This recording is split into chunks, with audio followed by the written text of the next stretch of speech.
ଚନ୍ଦନେ କେ ସାଧୁ ସାଧୁ ଆଜ୍ଞା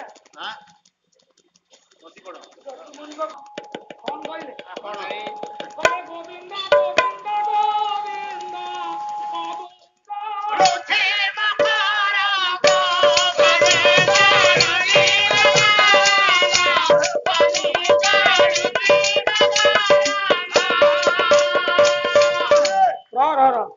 କୋଉଠି ପ୍ରଭୁର ପାଦରୁ ମକରନ୍ଦରା ଗଳୁଛି ଯେ ଏ ସବୁ ପାଗଳ ହେଇ ସାରିଲେଣି ନାଇଁ ସେ ମକରନ୍ଦ ପାଦ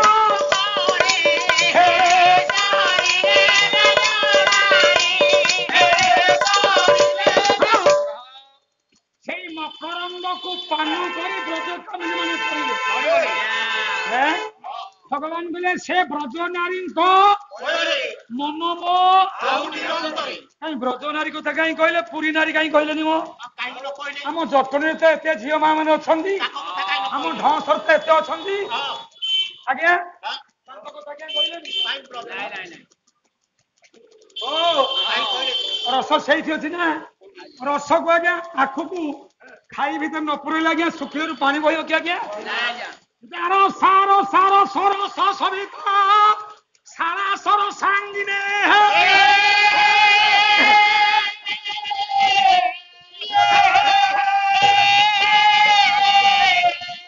ରସା ରସା ମାଧୁରୀ ରସ ନିଧେ ରସାମୃତ ପିବତୀ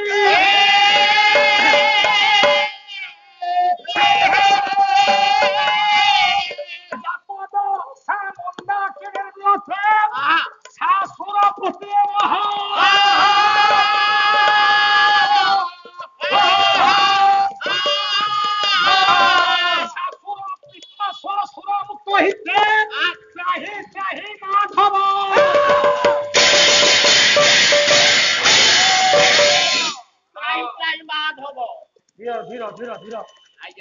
କେତେ ଗଭୀର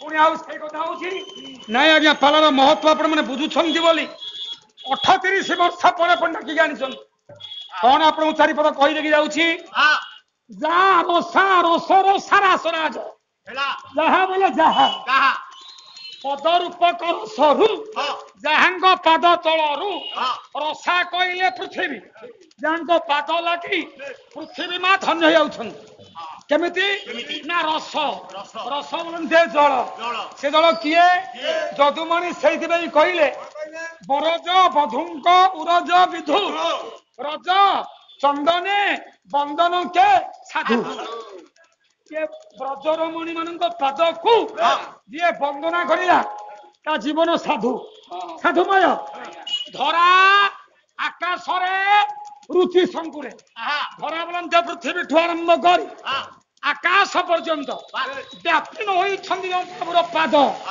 ଯେଉଁ ପଦାରବିନ୍ଦରୁ ମନ୍ଦାକିନୀ ବୃହତେ ଗଙ୍ଗା ଗଙ୍ଗା ସବି ହୋଇଯାଇ ତାପ ବିନାଶନ କରିପାରେ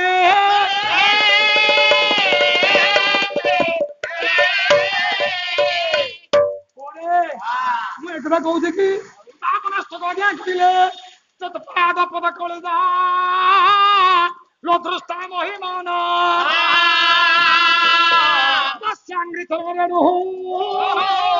ସୁର ପଥ ବନ୍ଦିତା ଶ୍ରୀ ବାସୁଦେବାୟ ବନ୍ଦେ ନନ୍ଦନନ୍ଦନ ଶ୍ରୀ ଚରଣାରବିନ୍ଦ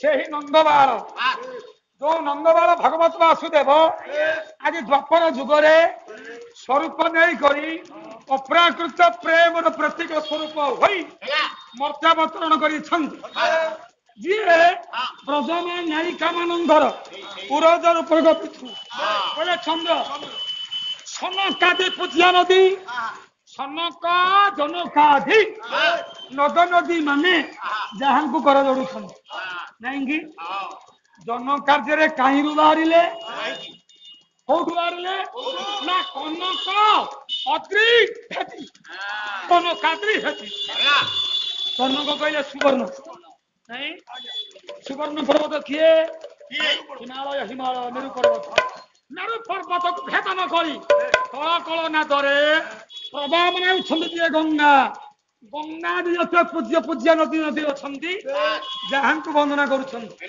से जन को किए हां कले से आदि अनादि पुरुषा गुण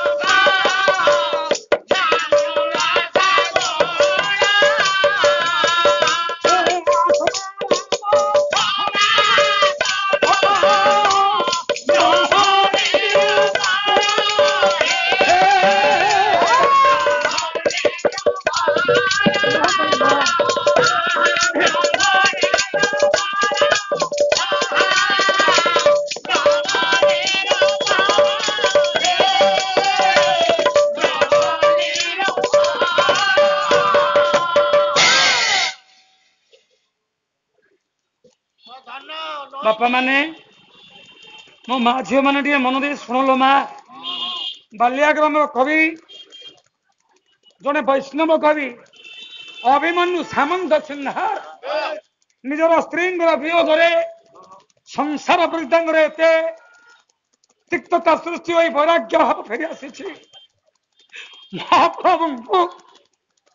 महाप्रभु से आज निजर बोली कर प्रभु तमें निजे आदि पुरुष तमें तमें निजे अनादिमय संसार मध्य तमें निर्गुण आत्मा निरंजन हे प्रभु आ तुमको कौन कहबी कि आपण मान भगवान अवतार संगे संगे दिन कृष्ण दास पदे कहले कौन कहले कर हे साधु जन माने मन एक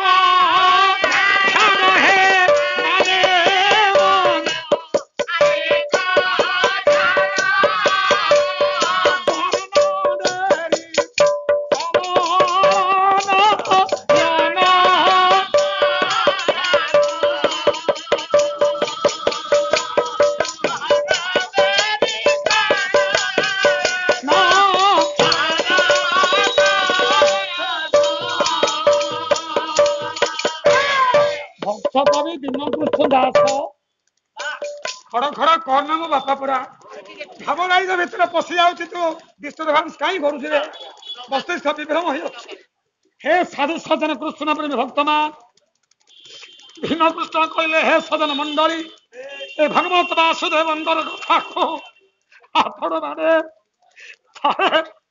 श्रवण करतु माँ कहले कौन धन्यवाद आज्ञा बाबाजी को धन्यवाद कौन हम ना कली कलु शशात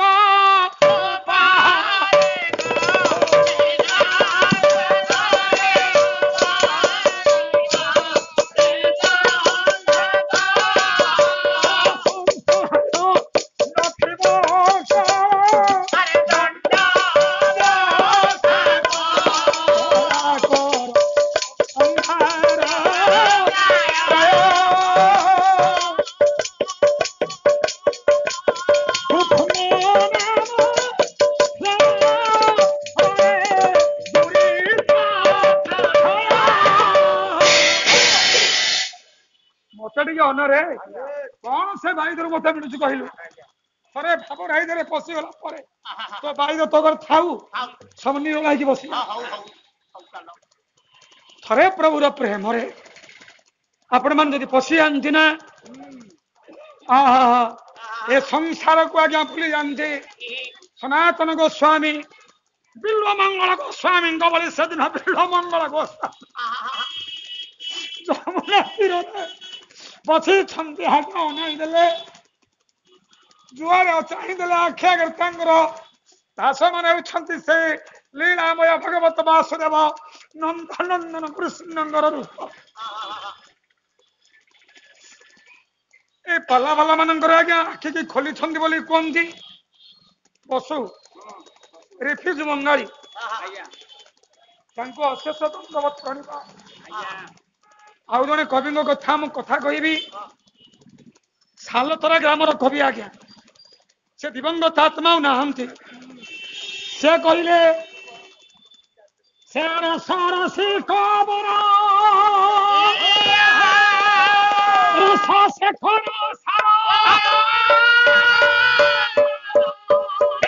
सरसी कपरी कर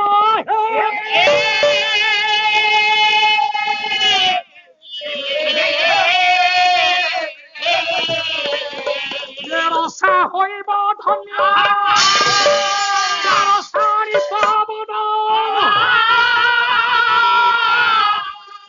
हे रंग थर करी पान हे रस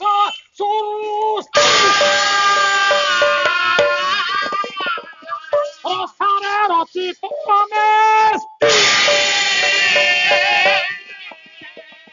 रसे रसी रसना नहीं दई रसा करी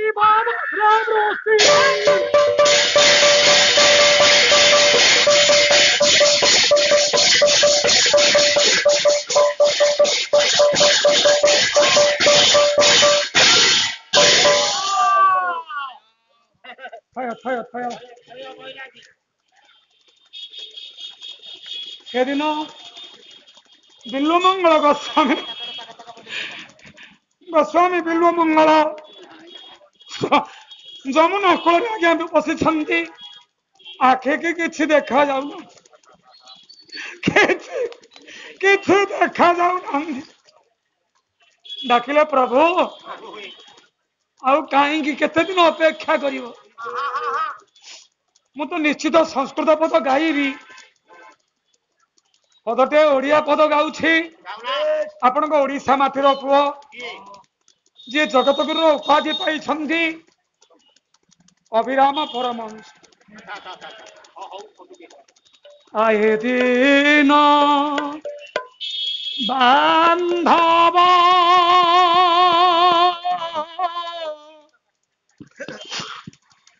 मते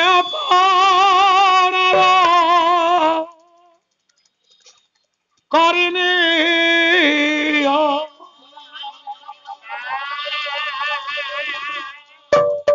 आए दिन बांधव मत करनी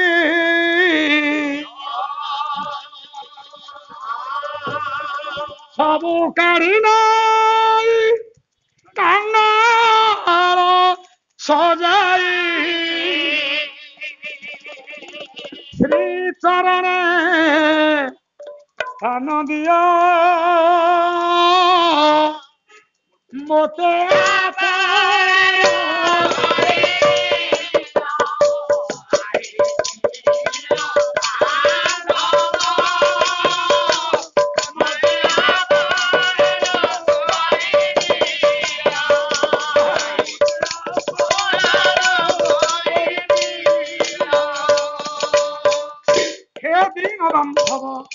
आदम खड़खड़ करना मु खाली पदटा देखई दउछि मु गाया पर मोर लक्ष्य एठी नाही रे प्रभुंग पाई जीव कांदुछि ना बिल्व मंगल गोस्वामींकर जीवात्मा व्याकुली प्रभुंग पाया पाई कहले प्रभु आज्ञा मु तो निजर ना निजर आज्ञा ओ खरे महाप्रभु मते आपणार करी नै जा मु तो सियारे जाई परुनी अंगई बसी ना ए जमुना कूल बसी घरे मत आपणार करने बाबा बिल्व मंगल गोस्वामी कर्णमृत नाटक 3टा अध्याय 3 खंड 3टा शतक बाबा त्रिशतक केते किए शिखुं कि देखुं न देखुं मु जड़े लोक आज्ञा बही कि श्रद्धारे नेबी सारे सबू नहीं आलमीरा थोबी ताकू मूषा सब खाइबे मु प्रति 15 दिन गांडू लेके बाहर करी ब्रजे शारदा हे प्रजापति रधीसा माया नकुल भंग मम जीवन रे बाहा पवित्र तरंगिणे हे नाविक नावयते रक्षय तुम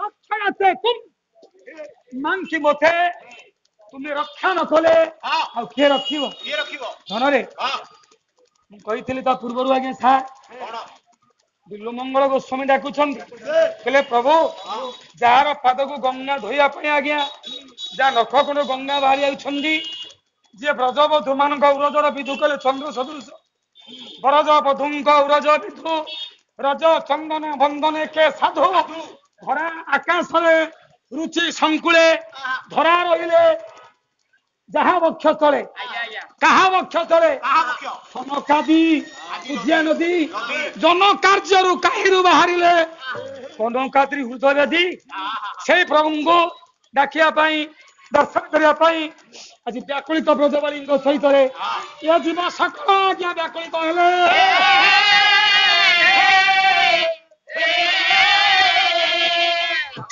तेणु दीनकृष्ण दास कहले हे साधु सजन माने आपण दिए कर्ण देई कृष्ण कथा को श्रवण कर कले कौन हेबो ना कली रूप कलुष अच्छी पाप अच्छी एरा आपे आपे संहार रही केमितिया ना कलाकर अंधार प्राय कलाकर कहले चंद्र चंद्र उदय हेले जमि अंधकार तमसा राति विनाश हो जाए नहीं से भली कृष्ण कथा श्रवण रे दुरित क्षय ये कथा शुणी जन व्यक्ति कृष्ण कथा एमती अच्छी से कृष्ण कौटी अच्छी बोली दर्शन करने पड़े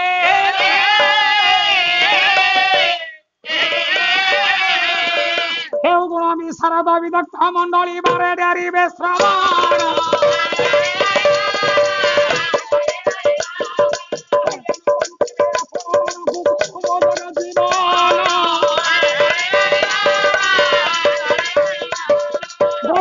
কথা কই বলো দাতা মুখী অপসরি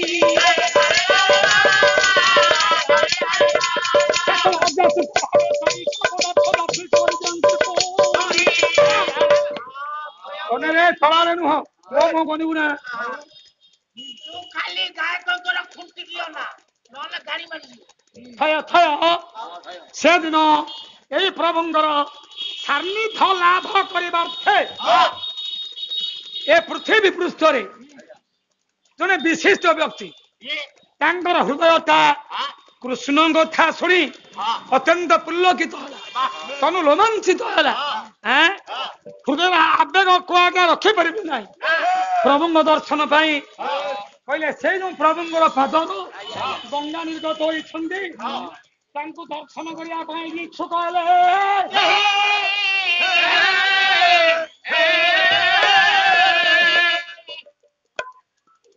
अरे चेयर जदि नना आसन हो बाबा आगे लिए चेयर तो देले नना आसन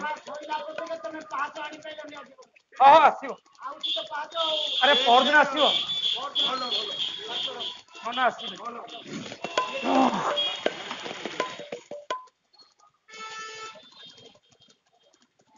प्रभु प्रभु प्रभु की भाग्य हे महाप्रभु तो हो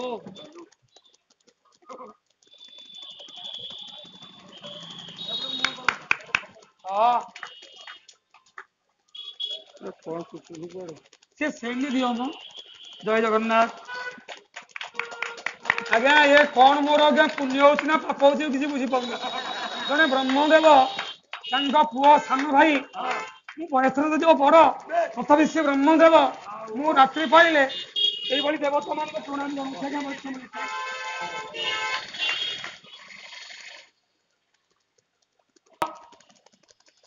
ନାମଧେୟ ବ୍ୟକ୍ତି ବଡ ଘରର ପୁଅ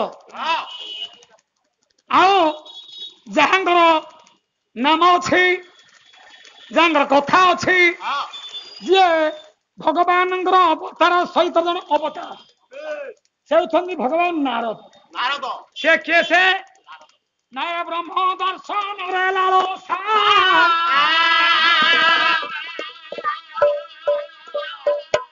ସରଧାତା ବଳିଲା ସେ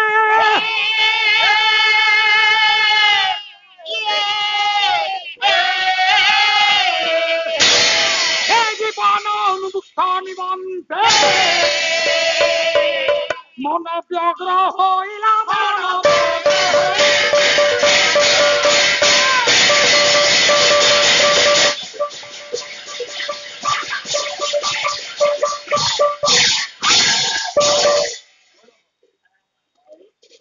କାଲି ଆପଣ ମାନେ ଶୁଣିଲେ ପ୍ରଭୁର ଚରିତ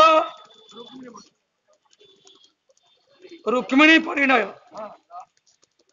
ଶ୍ରୀମଦ୍ ଭାଗବତ କଥା ଆଜି ଆଜି ଆପଣ ମାନଙ୍କୁ ପବିତ୍ର ରାଧାଷ୍ଟମୀରେ ଆଉ ରାଧାଙ୍କ କଥା ନ କହି କୃଷ୍ଣଙ୍କ କଥା ନ କହିଲେ ଅପରାଧୀ ଆଜ୍ଞା ହେଇଯିବ କାଲିକି ଦେଖିବା କଣ କରିବା କଥା ରାତ୍ରି ପାଉ ବିଚାର କରିବା ଆଜି ପାଇଁ ଭଗବାନଙ୍କର ସ୍ୱରୂପ ଧାରଣ କରିଥିବା ଜଣେ ଅବତାର ବ୍ୟକ୍ତି ସେ ହେଉଛନ୍ତି ଭଗବାନ ନାରଦ ବ୍ରହ୍ମାଣ୍ଡର ନନ୍ଦନ ବାବା ସେ କିଏ ସେ ହେଉଛନ୍ତି ସମଗ୍ର ବିଶ୍ୱର ଜଣେ ସାମ୍ବାଦିକ ସମଗ୍ର ବିଶ୍ୱର ସଚରାଚର ଜଣେ ସାମ୍ବାଦିକ ନନା ଲେଖକ ଆଜ୍ଞା ମୁଁ ଲେଖକ ମୁଁ ନୁହେଁ ଆଜ୍ଞା ଆପଣଙ୍କ ବ୍ରାହ୍ମଣ କୁଳର ପୁଅ ଆଉ ସେ ନାହାନ୍ତି ଆଜ୍ଞା ମାଣିଆ ବନ୍ଦର କବି ରାଜକିଶୋର ମିଶ୍ର ସେ ଦିବଙ୍ଗତ ଆତ୍ମା 14ରେ ପାଲା ଗାଉଥିଲୁ ଗୋଟେ ବହିଟା ଆଣିଦେଲେ କହିଲେ ପୁଅରେ ତତେ ଶ୍ରଦ୍ଧା ଲାଗୁଛି କାହାକୁ ଦବା ପାଇଁ ଏପର୍ଯ୍ୟନ୍ତ କାହାକୁ ଦେଇନି ଏଟା ଦେଖେ କଣ ଅଛି ଦେଖିଲା ବେଳକୁ କଣ କହିଲେ କହିଲେ ସେ ବିଶ୍ୱ ସାମ୍ବାଦିକ ମନେ ବହି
धीरो धीरो ए तू क्या दे मानु छुनो कौन भाई एमती बारिया भाई को मो जीवन काल भीतर केते आखि देखिला मो धन संड पिला पेटुनु दत्त विश्व सांबादिक माने बही एक ऐक्य एकांत मनोभाव को धारण करी से एकांत मनोभाव कौन बुझली हां एक मनोभाव प्रभुंकर दर्शन आगे महाप्रभु दर्शन द्वितीय प्रभु सान्निध्य लाभ करवा तृतीय प्रभु कृपा दीक्षा करिवे चतुर्थ ये विश्वर समाचार को नहीं विश्वश्रुत कहले ब्रह्मा जहां पिता विश्वश्रुत ब्रह्मांड निकट रे देले भल मंदर खबर आपण मान निकट रे देले आपण मान पेपर रे बाहरी नहीं क्या आज्ञा यही धारणा को नहीं चाली छंदे आज्ञा आगे धन्य जीवन ते तार गोविंद मुकुंद पदे मन गोविंद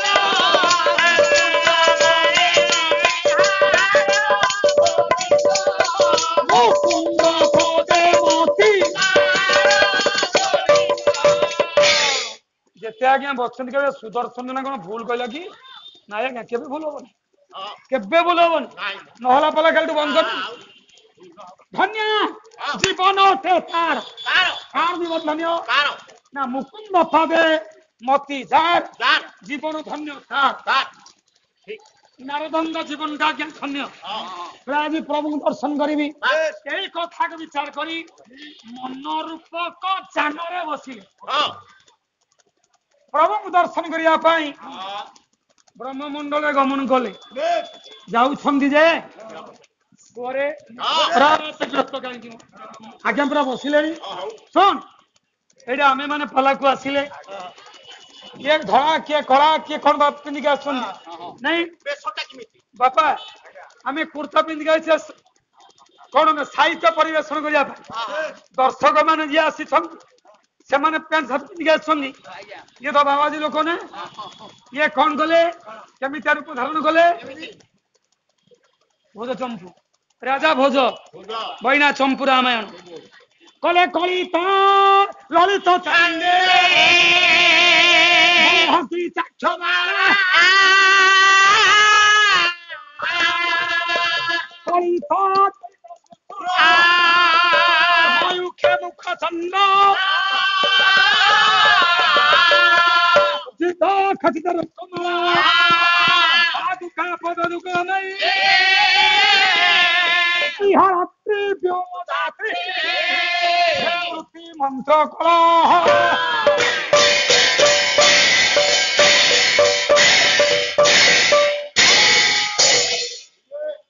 तीन बार दरकार समय ना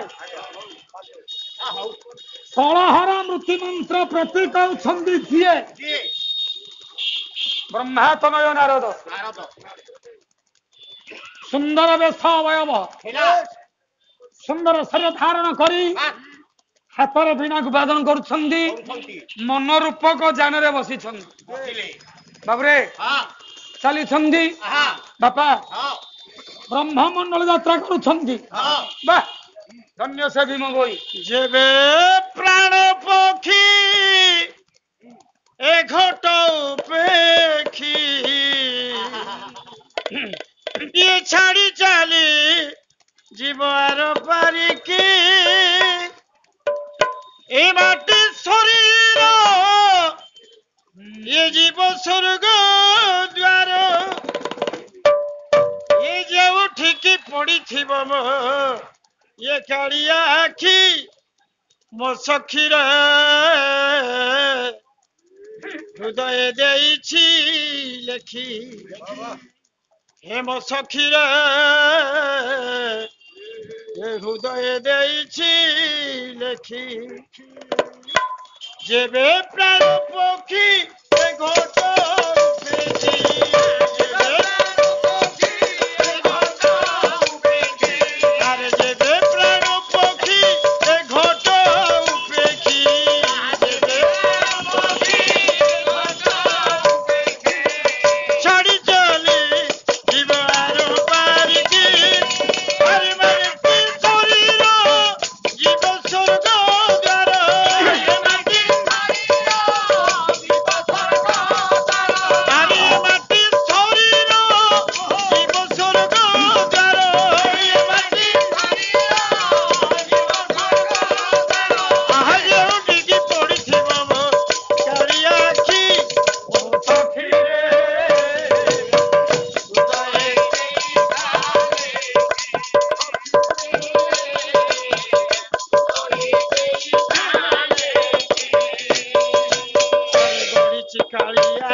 যেবে প্রাণ পক্ষী এ ঘট উপেক্ষী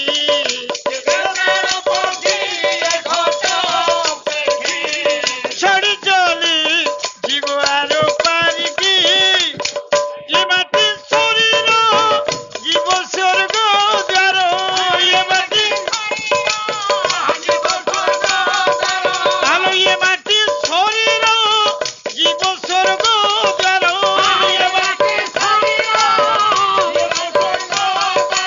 আহাইও ডিঙ্গি পড়িথিব ମୋ କାଳିଆ ଆଖି ଛାଡ଼ି ଦେଇଛି ହେ ମୋ ସଖୀ ରେ ହୃଦୟ ହେ ମୋ ସଖୀ ରେ ହୃଦୟ ଦେଇଥା ଲେଖି ହୃଦୟ ଦେଇଥା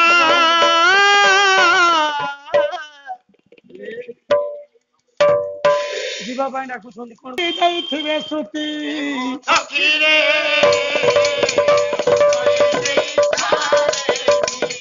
ମୁଖରେ ଗାଇ ପ୍ରଭୁର ନାମ ଦେବ ତତି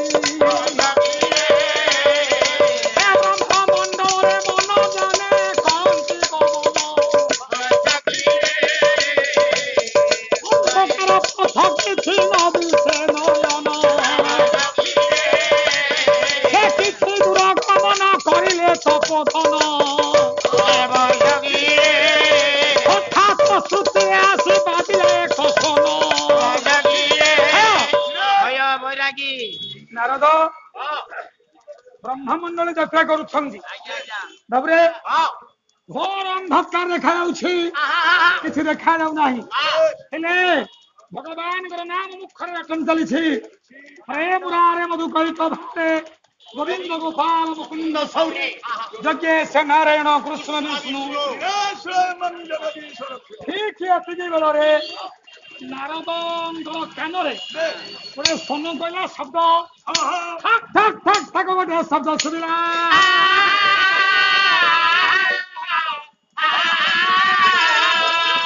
ସେ ଚମକି ପଡ଼ିଲେ ଜ୍ୟୋତି ଚୌଦିରେ ଚାହିଁଲେ ଜ୍ୟୋତି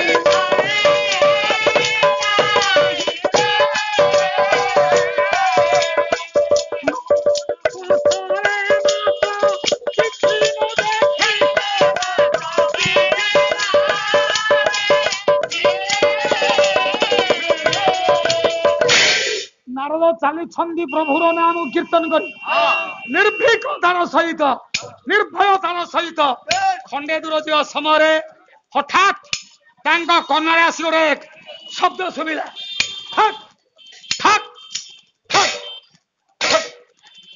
ଚମକି ପଡ଼ିଲେ ନାରଦ ଆରେ ଆରେ କଣ ଗୋଟେ ଶବ୍ଦ କରୁ ଶୁଭୁଛି ଯୋଉ ଆଡୁ ଶବ୍ଦଟା ଭାସି ଆସୁଛି ସେଇ ଶବ୍ଦ ଆଡେ ଲକ୍ଷ୍ୟ କରି ଗତିକି ତାଙ୍କର ଚାଲିଲେ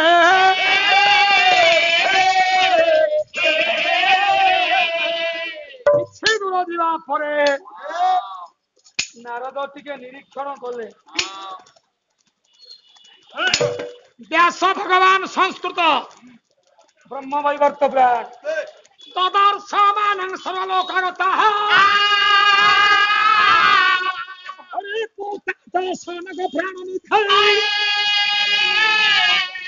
ଅୟସାର ଭାବ ଭାବ ବହୁଳାୟସା ନ୍ୟସ୍ତିର ଚିନ୍ତାମତଂ ଗତିନେକ ଭାବ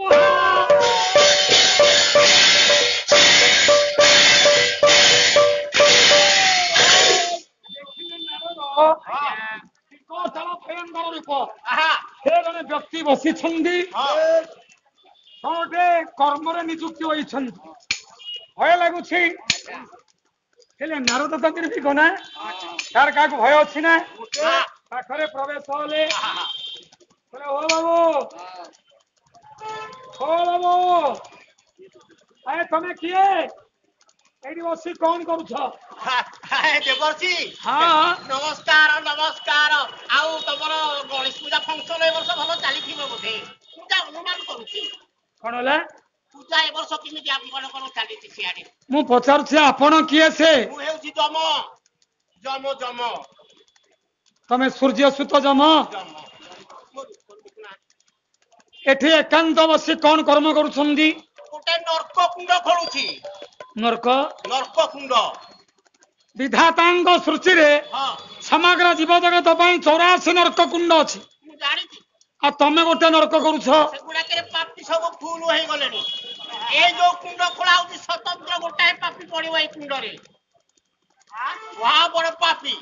ଆଶ୍ଚର୍ଯ୍ୟ ମନେ କଲେ ଆଜ୍ଞା ନାରଦ। କଣ ଏ ଚମକି ପଡ଼ିଲେ ମୁନି ହୋଇଲେ ଚକିତ।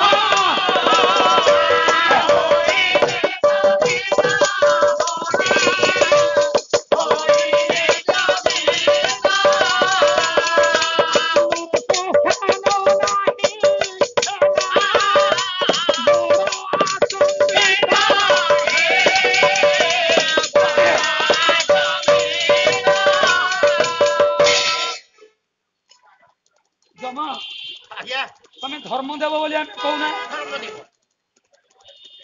ତମର ତ ଧର୍ମୀୟ ଚେତନା କିଛି ନାହିଁ। ସମଗ୍ର ଜୀବଜଗତ ମାନଙ୍କ ପାଇଁ ଯୋଉ ନର୍କ ବ୍ରହ୍ମା ଖୋଳିଛନ୍ତି ମୋ ପିତା, ସେଟା ସବୁ ଫୁଲ ହେଇଗଲେଣି। ଏ ଯୋଉ ପାପିଟା ପଡିବ ଗୋଟେ ବଡ ପାପି, ସେ କୁଣ୍ଡରେ ତାକୁ ଜାଗା ହବନି। ତେଣୁ ତା ପାଇଁ ସ୍ୱତନ୍ତ୍ର ଗୋଟେ କୁଣ୍ଡ ଦରକାର। ଜଣେ ଗୋଟେ ନିଶ୍ଚିତ ପାପି ଦରକାର, ବଡ ପାପି, ଶ୍ରେଷ୍ଠ ପାପି। ବୋଧେ ତା ଭଳି ପାପି ବିଶ୍ୱରେ କେହି ନାହିଁ।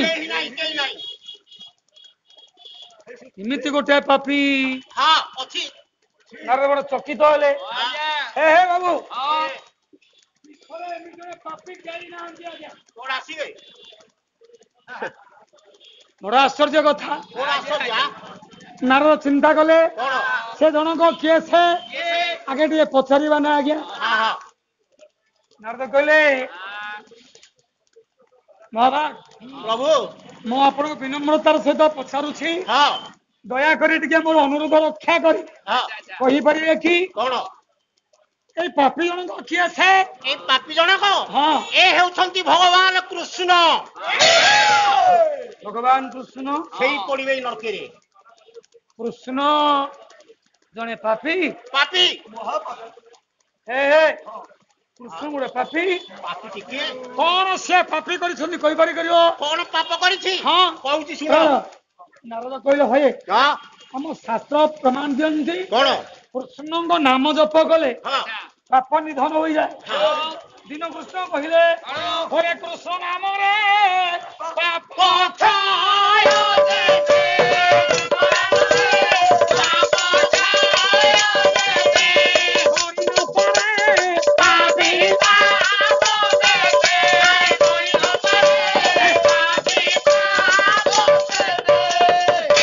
ଆଜ୍ଞା ଆମ ଶାସ୍ତ୍ର ବର୍ଣ୍ଣନା କରୁଛନ୍ତି ଥରେ ମାତ୍ର ଜୀବନ କାଳ ଭିତରେ ଯେକୌଣସି ବ୍ୟକ୍ତି ଥରେ କୃଷ୍ଣ ନାମକୁ ଉଚ୍ଚାରଣ କଲେ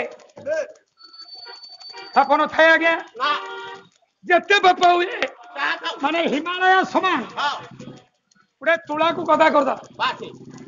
ଗଦାଟା ତୁଳା ହିମାଳୟ ସଦୃଶ୍ୟ କରିବା। ପାଣି ଥାଏ ଅଗ୍ନି ଛିଟା ପକେଇଦବା, ସେ ରଖିବ କି? ଯଥା ଇଏ କୃଷ୍ଣ ନାମ ରୂପକ ଅଗ୍ନିରେ ପାପ ରୂପକ ତୁଳା ରାଶି ଗୁଡାକ ଏକ ଭଳି ଭସ୍ମ ବାବାଜୀ, ତମେ 14 ବ୍ରହ୍ମାଣ୍ଡ ବୁଲି ବୁଲି କିଆ ତମ ମୁଣ୍ଡ ଆଉ କାମ କରୁନି। ମାନେ କୃଷ୍ଣ ନାମ ସିନା ଧଇଲେ ପାପ କଟିବ। ଆଚ୍ଛା, ହେଲେ କୃଷ୍ଣ ହଉଛି ପାପି। ଓହୋ, ତା ନାମରେ ପାପ ଧୌତ ହେଇଯିବ। କୃଷ୍ଣ ନାମରେ ପାପ କ୍ଷୟ ହୁଏ। ହେଇଟା ପାପିଟା ପାପ ବୁହା ଶଗଡ଼ ଚାହିଁଆ ପାପି ନୁହଁ। କଣ ତମେ ନ କହୁଛ ଯେ? କଣ କହୁଛି କହୁନା? କଣ ଆଜି କାନ ନ ଶୁଣୁଛି? କଣ ନ ଶୁଣିଲା? ବାବାଜୀ ପଚାରୁଛନ୍ତି କହିଲେ ପ୍ରଭୁ କୃଷ୍ଣ ପାପ କରିଛି।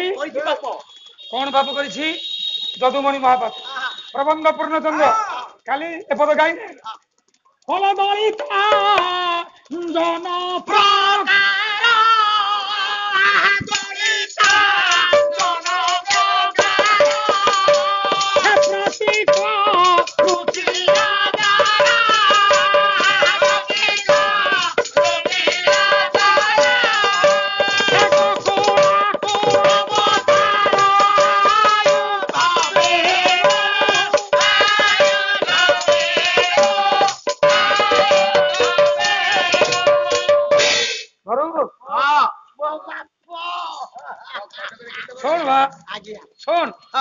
ଆଉ ତ ବୟସ ନାହିଁ ଇଏ ବୁଢା ସମୟରେ ରସକୁ ଚଟେଇ ଦେଇକି ଯାଇଥିବି ଏମିତି କେତେ ଦିନ ବସି ଚାଟୁଥିବୁ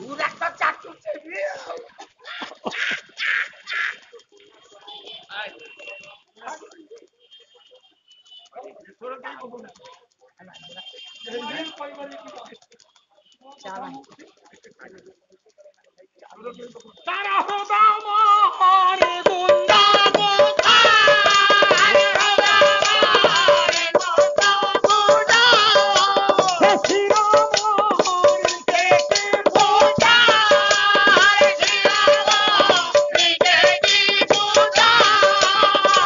ଯେତେବେଳେ ମନୁଷ୍ୟ ଭାବ ଗୈର ଭିତରେ ପଶିଯାଏ ସେଟା ଏପଟ ସେପଟ ହେଇଯାଏ କିନ୍ତୁ ଅର୍ଥ ଠିକ ଆସିବ ତମେ ଦୁଆରେ ବୁଲି ବୁଲି ଯିବ ସେ ରାଜା ବଗିଚା କରି କୁସୁମ ବି ଯିବ ତମ ଘର ବୁଲା ହବନି ତାର ଶ୍ରୀରାମ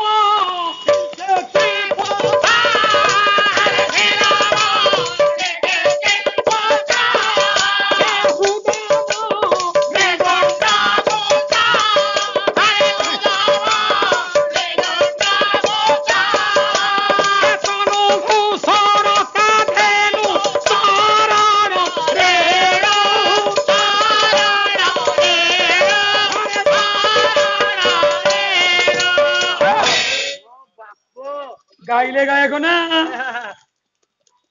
ତମେ କେତେ ଜ୍ଞାନ ରଖିଥା ସେମିତି ମାଟି ମହାଦେବ ପଞ୍ଚାମୃତରେ ମିଳେଇଯିବ ମୋ ଧନ ଲଙ୍କା ଭିତରେ ମଞ୍ଜି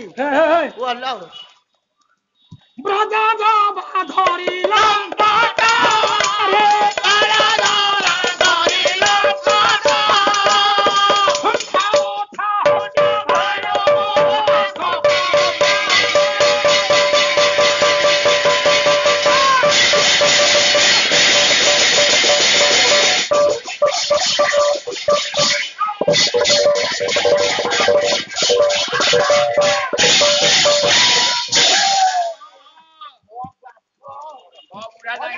କିଛି ରଖିବନି ମାଢି ଇଏ ମାଢି ରଖିବନି କାହାର ଏଇ ଯୋଉ ମାଡ଼ ଦଉଛି କଣ ରହିବ ମୁହଁରେ ବାରସି ବାଜିନି କି କଣ ବାରସି ବାଜିଲେ ମୁଁ ପକେଇଲି କିଛି ରଖିବନି କଲ୍ୟାଣ କର ଭଗବାନଙ୍କୁ ଡାକ ମହାପ୍ରଭୁ ଆଶୀର୍ବାଦ କରନ୍ତୁ ପୁରା ଭଲ ଭାଇ କହୁଛି ମୋ ସୃଷ୍ଟି କୁହ ଧୀର ଠୋ ଅଧିକ ମୁଁ କଲ୍ୟାଣ କରୁଛି ଧୀର ଠୋ ଅଧିକ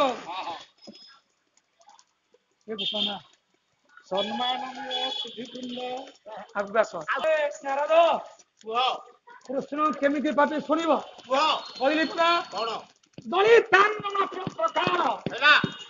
ଅଞ୍ଜନ କହିଲେ କଳା କଳାକୁ ତେଲ ଟିକେ ଦେଇଦେଇ ତାକୁ ଘଷି ଦେଲେ ସେ କେମିତି ଇଏ କୃଷ୍ଣ ଗୋଟେ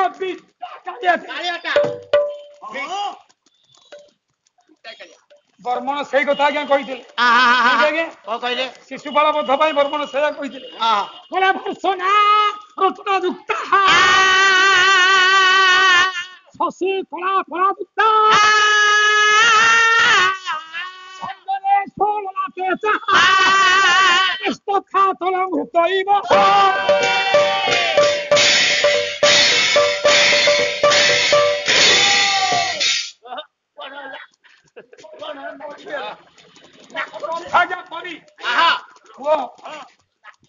ଅଞ୍ଜନ କହିଲେ କଳା ଘୃତ ହେଉ କିମ୍ବା ତୈଳ ହେଉ ତାକୁ ଯଦି ଲେଡାରେ ନେଇ କରି ଆଜିକାଲି ତ ନା ଆଉ ତମେ ନଥିବ ଆଜିକାଲି ପିଲା ତ ସବୁ ଡାକ୍ତରଖାନାରେ ଜନ୍ମ ହେଲେ ଆଉ ଡାକ୍ତର ସାର୍ କହିଲା ପିଲାଙ୍କ ଆଖିରେ କଳା ଦିଅନା ସେତେବେଳେ କଣ ହେଲେ ବଡ ସିଧୁ ଗଛର ପତ୍ର ବଡ ସିଧୁ ପତ୍ର ଆଣି ଜଡ଼ା ତେଲ ଭଳି ଡୁବିକି ଦେଖେଇବେ ସେ ଡୁବିରେ ଯୋଉ କଳା ସେ କଳାକୁ ନେଇ ଆଖିରେ ଦଳି ଦେଲେ ଦେଖିବା ପାଇଁ ତଥା କୃଷ୍ଣ ଦେଖିବା ପାଇଁ ତଥା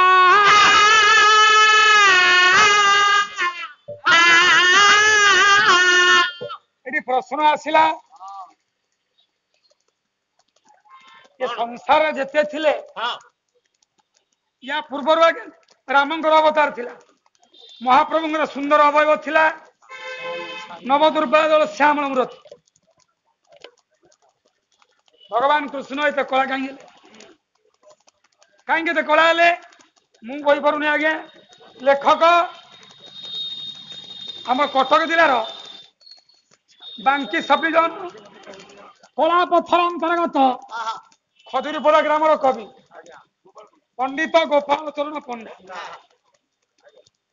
ସିଏ ଧାଡ଼ି ଆଜ୍ଞା କହିଦେବେ ହେ ହେ ଅର୍ଜନ କରିଛି ଇଏ ବର୍ଜନକାରୀ ସେ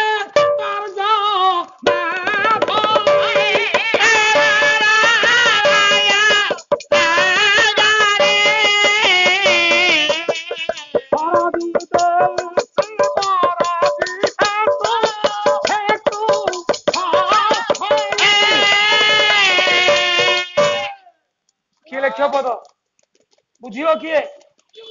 ଅର୍ଜନ କରିଛି ବର୍ଜନ କରି ଯୋଉ କର୍ମକୁ ଅର୍ଜନ କରିଛି କର୍ମକୁ ବର୍ଜନ କରିଥିଲା ପରେ ୟାକୁ ଅର୍ଜନ କରିଛି। କଣ କରିଛି? ଓହୋ ଶକଟ ମାରିଛି ବକାଟା ତାର ନାରୀ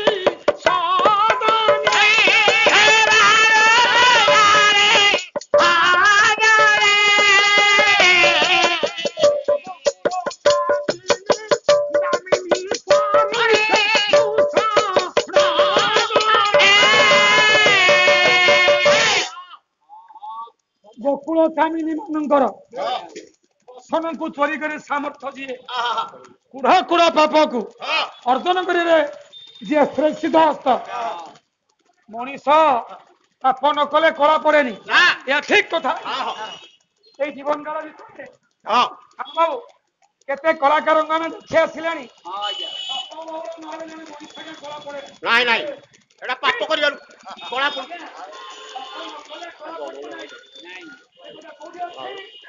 ନା ସେଇଠି ଅଛି।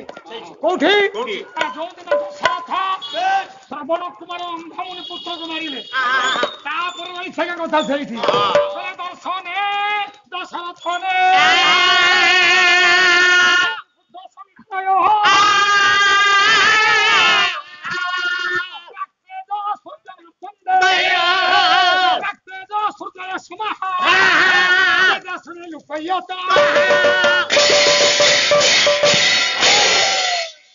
ଆଦି କବି ବାଲ୍ମୀକି ମତେ କାହିଁ କରିବା ପାଇଁ କହୁଛୁ? ବିଷୟ ଏଣ୍ଡିଂ କରିବା ପାଇଁ କହୁଛୁ? ଶେଷ କରିବି ସମ୍ଭବ କେବେ ନୁହଁ ଆଜ୍ଞା। ବାବୁମାନ କଲାଟା ଆଲୋଚନା ମୂଳକ କ୍ଷେତ୍ର ନା ଆଲୋଚନା ସମାଲୋଚନା ଭିତ୍ତିକ ନହେଲେ ତ ଆପଣ ମାନେ ଆମକୁ କାହିଁ ଦେଖିଲେ ମୋ ଶ୍ରଦ୍ଧେୟ ସୁଦର୍ଶନ ଭାଇ ଅଛି ଏ ବଜାର କମିଟି ଭାଇ ମାନେ କାହିଁ କହିଲେ ଦୀର୍ଘ 35 ବର୍ଷ ପରେ ଆଉ ଥରେ ବୁଢା କିଏ ସୁଦର୍ଶନ ସେଟା କାହିଁକି ଭାଇ ମା କାହାଣୀ କହିବା ପାଇଁ ତା ମଧ୍ୟରେ ଥିବ ଆଜ୍ଞା ମଞ୍ଜି କାହିଁକି ଡକେଇଲେ ବୁଢାଟାକୁ କାହିଁକି ଜଟ ଦେଖିବାକୁ କହିଲେ ବୁଢା ଜଟ କେମିତି ହେଇଛି। ସେଦିନ ଅନ୍ଧମୁନିଙ୍କ ପୁଅ ଶ୍ରବଣ କୁମାରକୁ ଜଳ ତୁଠରେ ସରବିତ୍ଥ କରି ପକେଇଲେ ପାଣି ଖାଉଛି ହାତୀ ଭାବି କରି ହେଲେ ବ୍ରାହ୍ମଣ ପିଲା ଯେତେବେଳେ ମରିଯାଇଛି ବ୍ରହ୍ମ ହତ୍ୟା ଦୋଷ ଲାଗିଛି। ବ୍ରହ୍ମ ଦୋଷ ଲାଗିଲା ତାଙ୍କ ସର୍ବାଙ୍ଗ କଳା ପଡିଗଲା।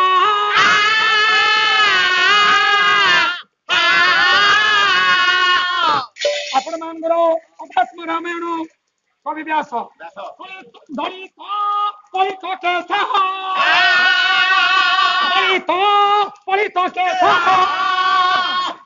କମଳାମତି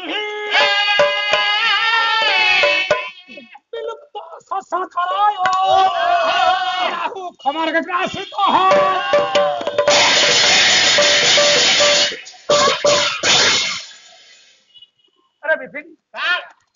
ଆମେ କଣ ବଡ ପଣ୍ଡିତ? ଆମେ କଣ ସବୁ ଜାଣିଥାଏ? ହେ ମା ଏ ଯେତେ ମା ବାପା ମାନେ ଆପଣ ମାନେ ବସିଛନ୍ତି ଯଦି ହଳଦୀ ମୁଠେ ଧରି ପକେଇଦେବେ ଯାହା ମୁଣ୍ଡରେ ପଡିଲେ ସିଏ ଆଜ୍ଞା MBA ପାସ୍ କରିଛନ୍ତି। ଆମକୁ କାହିଁ ଡକେଇକି ଆଣୁଛନ୍ତି ଆଜ୍ଞା? ଏମାନେ କଣ ଏଇ କଥା ଶୁଣିବା ପାଇଁ ଆସନ୍ତି? କହିଲେ ନାଇଁ ରାଜା ଦଶରଥଙ୍କର ଯୋଉ କଳା କେଶ ଥିଲା ବ୍ରାହ୍ମଣ ପୁତ୍ରକୁ ମାରିବା ସଙ୍ଗେ ସଙ୍ଗେ ତାଙ୍କ ସର୍ବାଙ୍ଗ କଳା ପଡିଗଲା। ଶୁଭ୍ରାଙ୍ଗ ତାଙ୍କର ଅଙ୍ଗର ଦେଖିବା ପାଇଁ ଶୁଭ୍ର ଧବଳା ବର୍ଣ୍ଣ ବ୍ରହ୍ମ ହତ୍ୟା ଦୋଷରୁ ଇଏ ସେଇଆ ହୋଇଛି ହଉ ହେଲେ ସେତିକି ନୁହେଁ କୃଷ୍ଣଙ୍କ ପାଇଁ ଜନକ ସଙ୍ଗୀତ ହଁ କଣ କହିଲେ କହିଲେ ମୁକ୍ତ କେଶା ମହାବାହ ଶ୍ରୀ ଆତ୍ମଜଂ ଫରେନ୍ଦ୍ର ମହ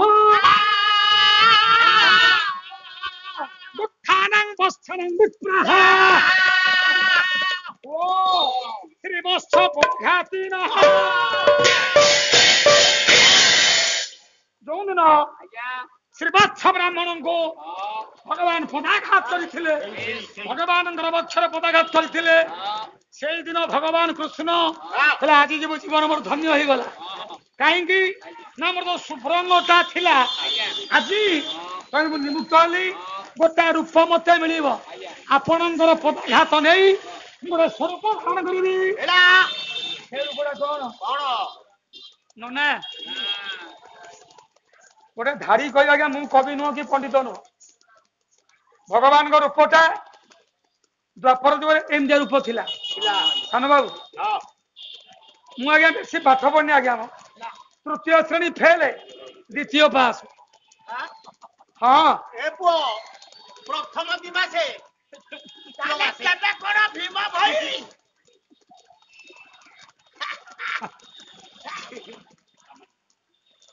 হলে নীলাজি মুক্তাভ রণ হে কৃষ্ণ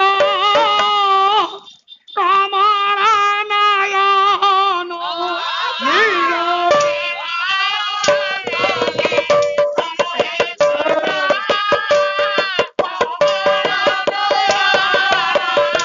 নীলাজি মুক্তাভ রণ হে কৃষ্ণ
ବରଣ ନୀଳ ମେଘ ସମାନ ଯୋଉ ପ୍ରଭୁଙ୍କର ସର୍ବାଙ୍ଗ ବାପା ନୀଳ ମେଘ ଦେଖିବା ପାଇଁ ଯଥା ଭଗବାନଙ୍କ ରୂପ ଦେଖିବା ପାଇଁ ତଥା ନାଇଁ ପୁଣି ସେ ନୀଳାମ୍ବରଙ୍କର ଭକ୍ତ ନୀଳାମ୍ବର କହିଲେ ବଡ ରାମ ତାଙ୍କର ଭାଇ ଏ ପୁଅ ଏ ହେ ତୁ ତାଙ୍କୁ କଣ ମତ ପୁରା ବେପାର ଲଗେଇଲେ ବସିଯାଉ ଶୁଣ ଶୁଣ ଯଦୁମଣି ମହାପାତ୍ର ଆଜ୍ଞା ପ୍ରବନ୍ଧ ପୂର୍ଣ୍ଣ ଚନ୍ଦ୍ରରେ କହିଲେ କହିଲେ ନବୀନ ଘନ ମଘବାର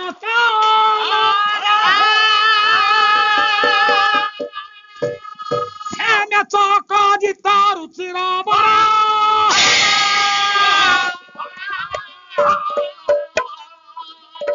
ବିଗ୍ରହ ପଦ ଅମ୍ବୁରୁହା ମଧୁ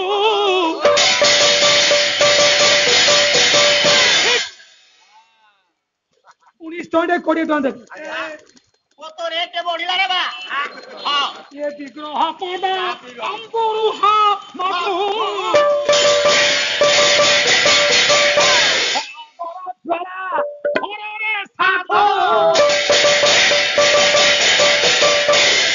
ମାଙ୍କଡ ଛୁଆ ଗଛ ଉପରେ ଥାଇ ଜନ୍ମ ଦଉଛି ମା ମାଙ୍କଡ ତାର ପୂଜା ଅଛି ରକ୍ତ ଅଛି ପାଣି ବହିଆ ଲସା ବହି ଅଛି କି କିଛି ରହିବନି ହରଗର ଜ୍ୱାଳା ହରଣେ ସାଧୁ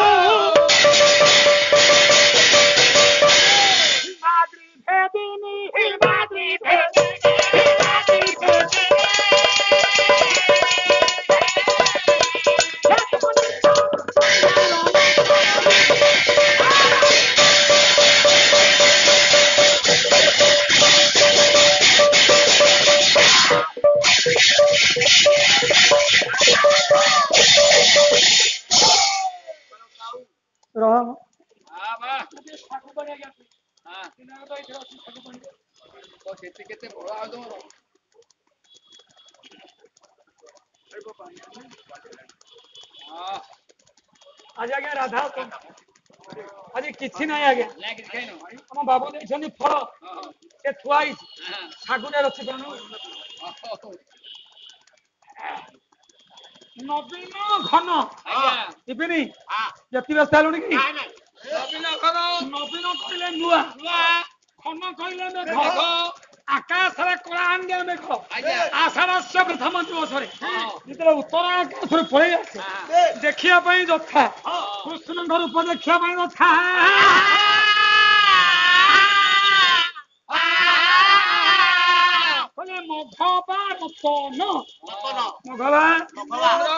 ରତନ ବୋଇଲେ ଇନ୍ଦ୍ର ନୀଳମଣି ସମାନ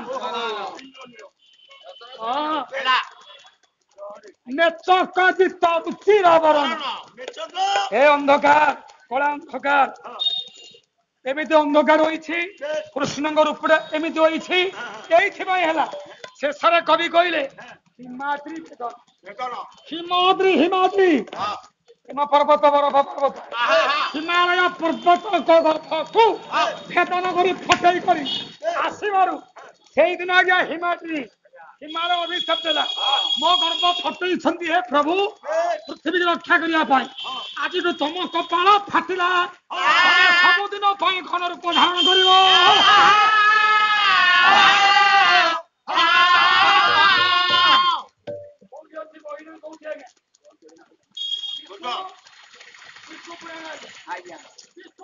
तृतीय खंड देखु आज्ञा हिमालय गर्भर गंगा जन्म रुचिरावर विग्रह पट अंबुरुह मधु जहांगर विग्रह हरिण देखा ऋषिक वर्ण नुआ मेघ समान जहांगर पादरू जल लौंट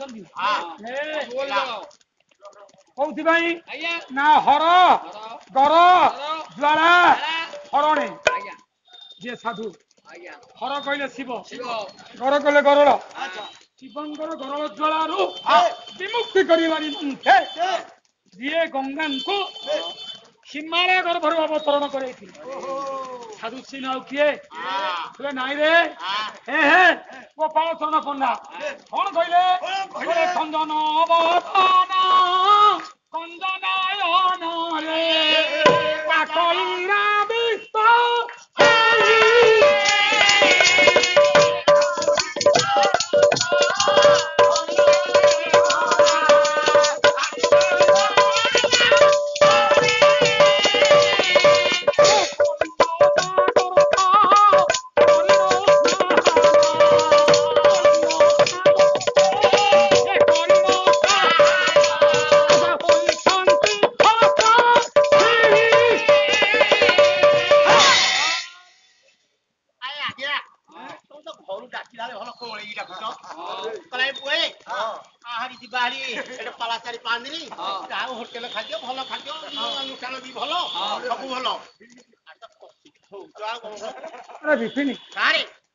तुमर कौन कहलु मामूर कलिया बयस अच्छी ना जन्म देवा बयस अच्छी या कथा कहूँ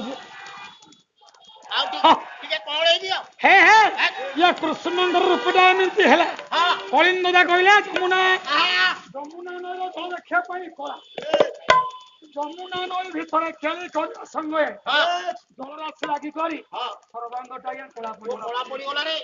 गोपाल पंडा कहले अरे हे प्रभास तीर्थ कथा मन पड़े जो दिन देव क्या बसु ए यशोदा उभयंकर कथा से दिन कही बेत कली मंदी खुआई कला देलु पकाई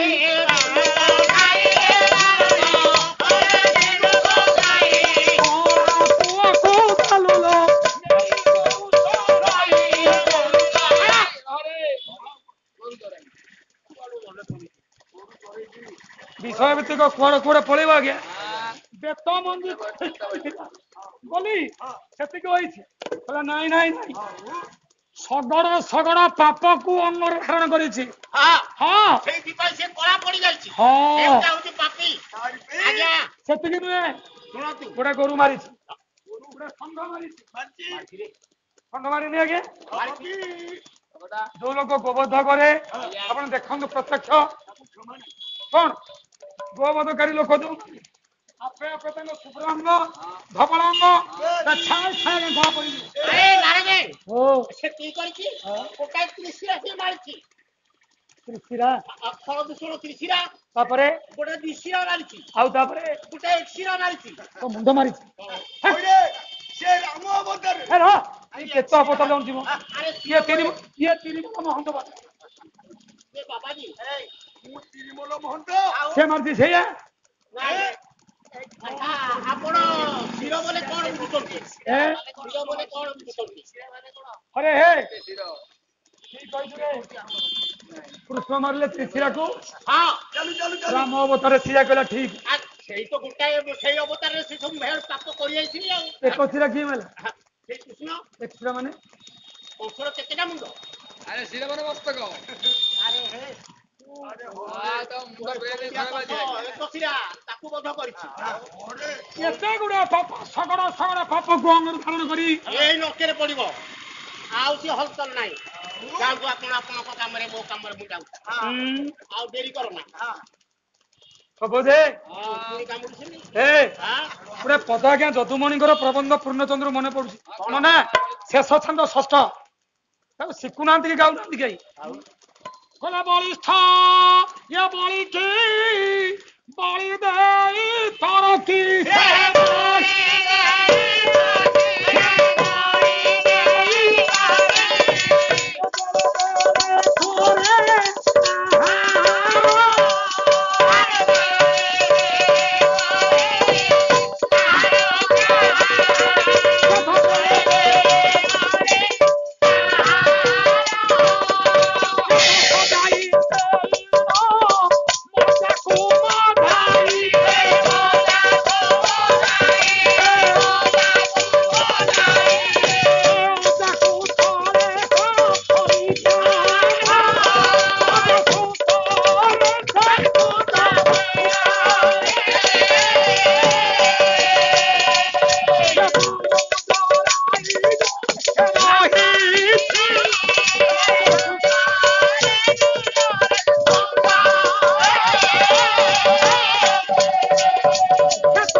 ଦରଜ ହେବାରୁ ବରଜ ନାଗରୀ ମାନଙ୍କର ସେବା ପାଉଛି।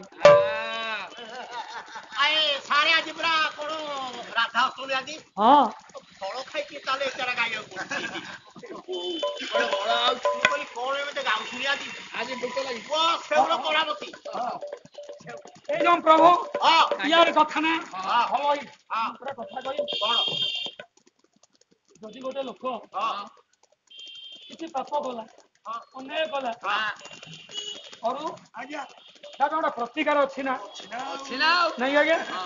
ଯିଏ ବ୍ରହ୍ମହତ୍ୟା ଦୋଷ କରୁଛି, ଯିଏ ଗୋବଧ କରୁଛି, ଆମ ଉତ୍କଳୀୟ ମତରେ, ପୁରାଣ ବ୍ୟକ୍ତି ମାନଙ୍କ ମତରେ ଆମେ ପୁରୀ ଯାଉଥାଏ, ନନାଙ୍କୁ ଡକଉଥାଏ, 10 ଦିନ କି 15 ଦିନ ପରେ ସୁଧ ହଉଥାଏ।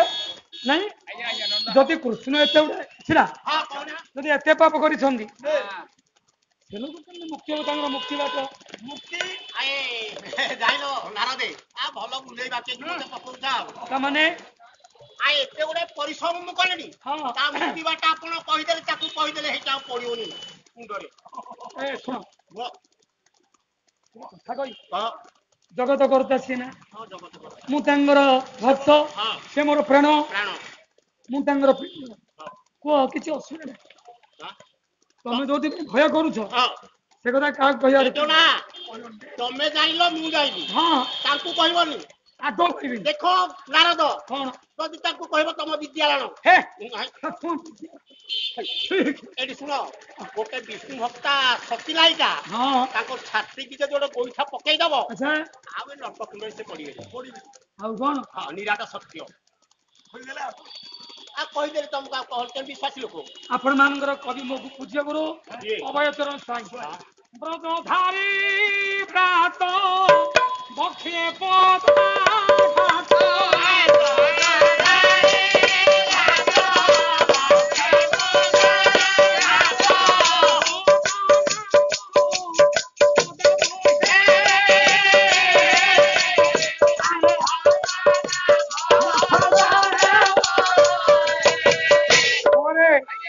ଏମିତି ଗାଇଲେ କୀର୍ତ୍ତନୀୟ ପିଲା ଗାଇଲେ ତୋ ଭଳି ପିଲା କିଏ ଗାଇବେ ଶିଖିଲେ ନା ହେ ହେ ରାଜପଦ ଛାଡ଼ି ଭାଗେ ଦେଇ ଛାଡ଼ି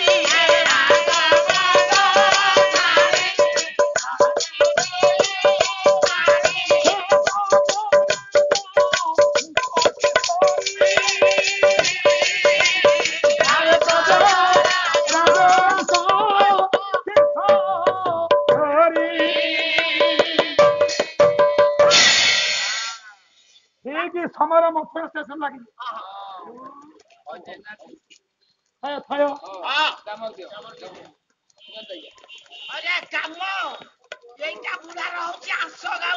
ଭାଇ ମୁଁ ଗୋଟେ ହାତ ବସେଇଲି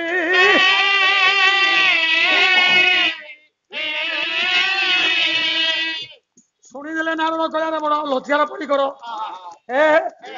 କୃଷ୍ଣ ଏଇ ପାପ କରିଥିବାରୁ ତାଙ୍କ କଳା ପଡିଗଲା ନା ଉଦାହରଣ ଏମିତିକା ଜଣେ ସତୀ ନାରୀ ପଦାଘାତ କରିବ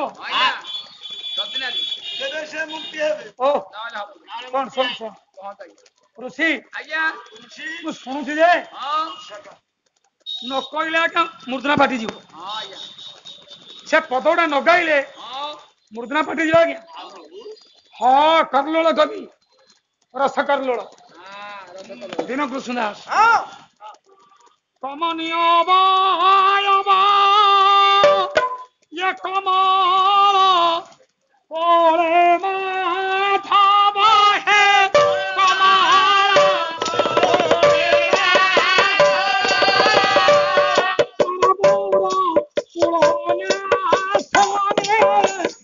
খেলে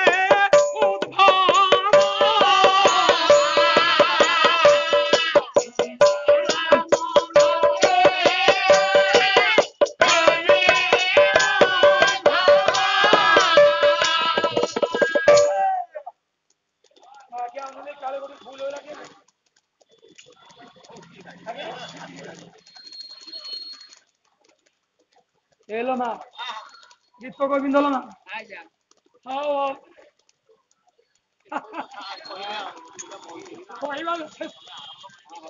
হ্যাঁ ঠিক আছে দেখে শেষ কଣ କହିଲେ କମଳବାସୀ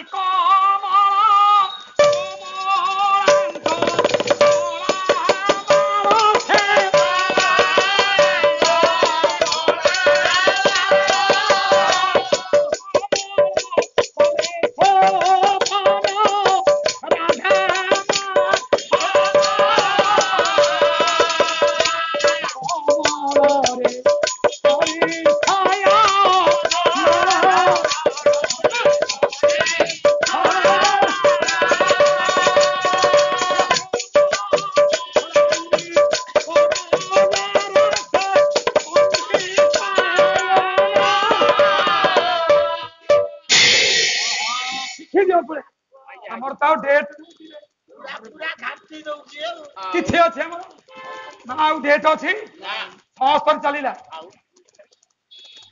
ଆଉ ରେଟ୍ ଅଛି ଏବେ ନୂଆ ନୂଆ ଗାୟକ ମାନେ ବାହାରିଲେ ତଥାପି କାଲି ଗୋଟାଏ ଦିନ ନନା ପ୍ରଭୁର ଆଶୀର୍ବାଦ 3ଟା ପାଲା ଅଛି ଗୋଟେ ରାମନବମୀ ଗୋଟେ ପଣା ସଂକ୍ରାନ୍ତି ଆଉ ଗୋଟେ ଜଳକ୍ରୀଡ଼ା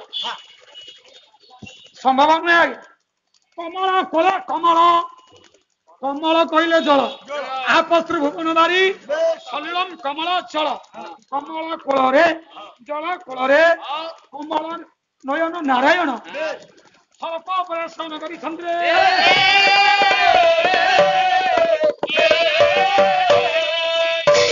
ଏହାକୁ ଦେଖି ବିଚାର କଲେ ଜଳ ତ ଦେଖିବା ପାଇଁ କମଳ ସାପ ତ ଦେଖିବା ପାଇଁ କଳା କଳା ସର୍ପ ଉପରେ ଶୋଇକରି ନାରାୟଣଙ୍କ ଦେହଟା କଣ କଳା ପଡିଗଲା କି ନାଇଁ ରେ ଏକଥା ନୁହେଁ ଆଉ ଜଣେ ଭକ୍ତ କଲି ବିଦଗ୍ଧ ଚିନ୍ତାମଣି ଅଭିମନ୍ୟୁ ଶ୍ୟାମଣି ବାବା ଇଏ କରିଥିଲି କେତେ ଚିନ୍ତା ଭାବିଛି ଚିନ୍ତାମଣି ପଦ ଖାଇ ହୃଦେ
हे बाबू एटा टिके सतेज करा हो मते किछि जणा पड़ुन अच्छा ठीक सेई दिन राधा विचार करले जहां को प्रणधन बोली पाइथिली केते कष्ट केते को फर जीवन रे करिथिली केते का सेवा न करिथिली कोन कइले ये बसी को सके तू हेबी थिली ये तो इंद्रिया गणंग संगे रही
केते कष्ट तपस्या करी जन्म करी पाइबे बोले मुझे आशा करी सी मोर आत्मा मुझर प्राण ना मुझात्मा से परमात्मा आज निरीक्षण होइल जी मो प्रभु आज कौन एते राजद्रोही केते पापी महापापी अरे हे एई कोन ती पसन चोरी करथिला बोली नाइ रे बसंत से चोरी करी पवन उड़ै दैथिला हेले थे कृष्णଙ୍କର ତୃପ୍ତି କୋଉଠି ରହିଲା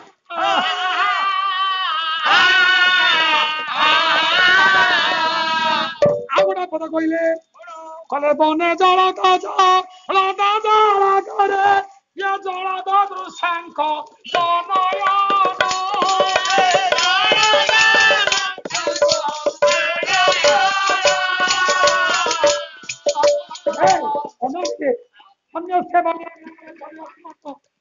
गोटाए गोटाए शब्द को तीन तीन बार कहते जलध জড় থা জড় দৃশ্যানন্দন ये जंभीरो হয়েছে জম্ভীর পরায় জম্ভীর হয়েছে জম্ভীর পরায় জম্ভীর ধাম জগন্নাথ প্রিয় সখী গর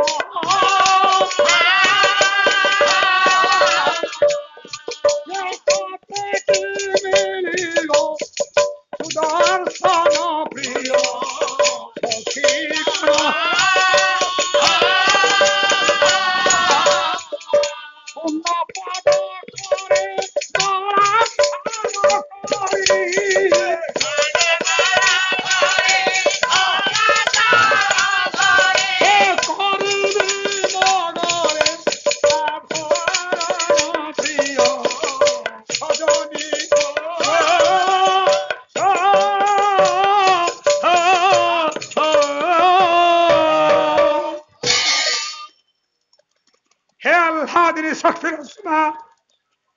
हे प्रेममयी जो राधांकर प्राणधन दिए जे स्वयं वैकुंठ बिहारी जे आदि पुरुष जे अनादि पुरुष परमात्मा आदि अनादि पुरुष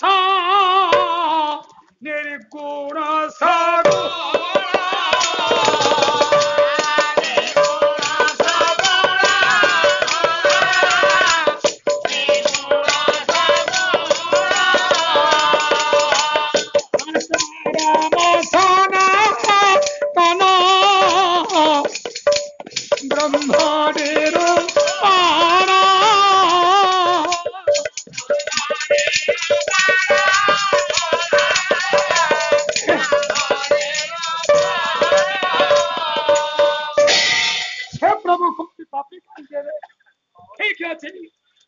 भगवान चिंता कले नारद पचारे केमी मुक्ति हे ना गोटे सती पतिव्रता स्त्री जदि प्रभुर पक्ष गोईठाटे मार मुक्ति दादा ये कथा कौन सत्य मु जाऊे नारद विचार कले मो प्रभु आज नर्क को जावाई बसी मुझे एक कथा तुमको न कहबी नारायण दोई होइदिबी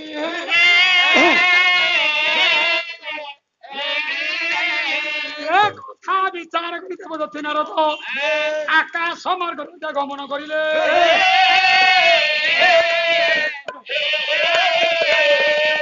भगवान को नाम को तुंडरे गाई चली नारद ପରେ प्रभु को डाकी भारो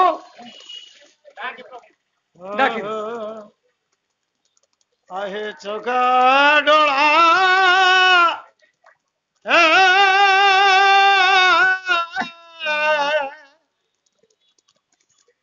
चाहू चाहू बुड़ीला मो भेड़ा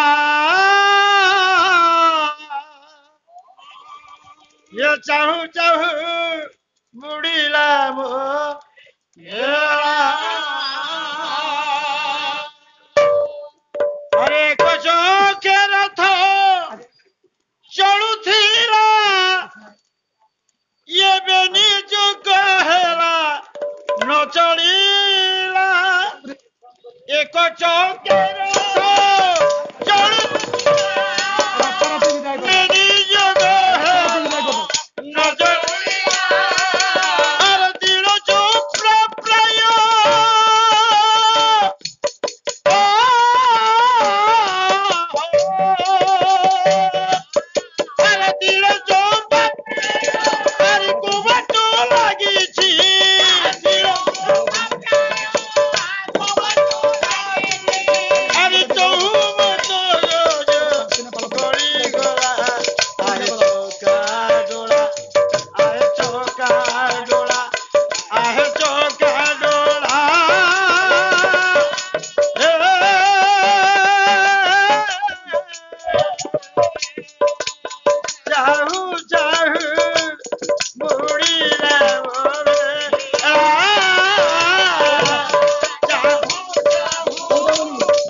पंडित मंडली बारे डरी थे श्रुति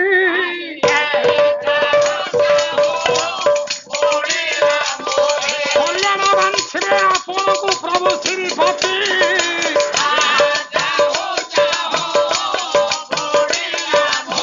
नारद आकाश पथे करिले गमन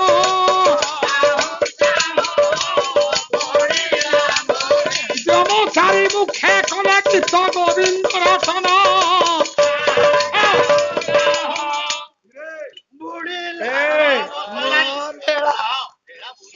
घर एमती धरे जाइए मलापड़ करके बोलू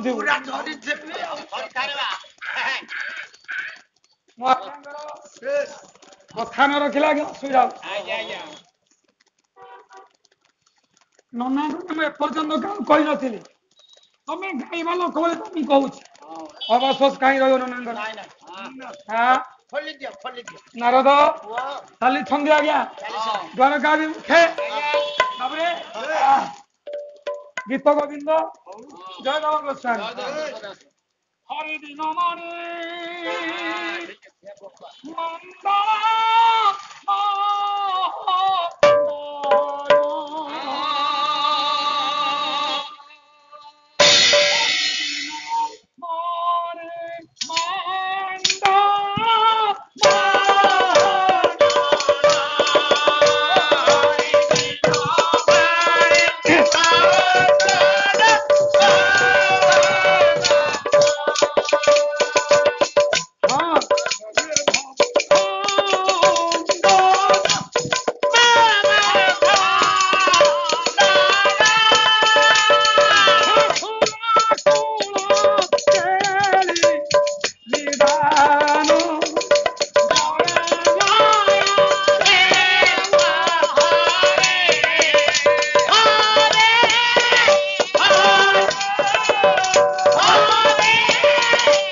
चक्का बोलूची प्रभु काली मामू को साक्षी रखते प्रभु काली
ଡାକି ଡାକି ନାରଦ ଦ୍ୱାରକାଭିମୁଖେ ପ୍ରବେଶ କଲେ।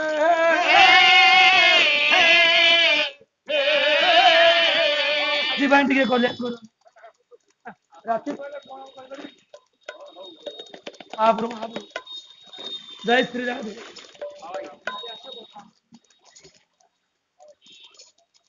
ନାରଦ ପ୍ରଭୁ ନାମ କୀର୍ତ୍ତନ କରି ଚାଲିଗଲେ। ଦ୍ୱାରକାରେ ରହିଥିଲେ ଭଗବାନ। ବାବୁ ଅନେଇ ଯାଇଛନ୍ତି ଆସୁଛନ୍ତି ଭକ୍ତ ପ୍ରବଳ ନାରଦ। ଦେଖିଲେ କଣ ଦେଖିଲେ? ମାଖ ମାଘ ଶିଶୁ କହିଲେ ମହାମହାଲ ଶିଳାରୁ ଚପୁରାଇ ଭଗବାନ କଂସ କୃଷ୍ଣ ସବିସ୍ତରେ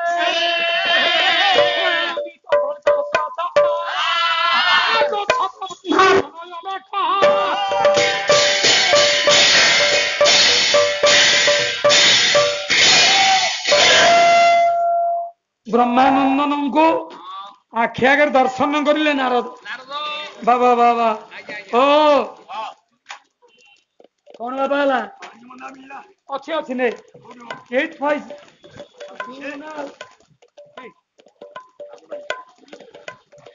ନାରଦ ନାରଦଙ୍କୁ ଦେଖି ଭଗବାନ ବିଚାର କଲେ।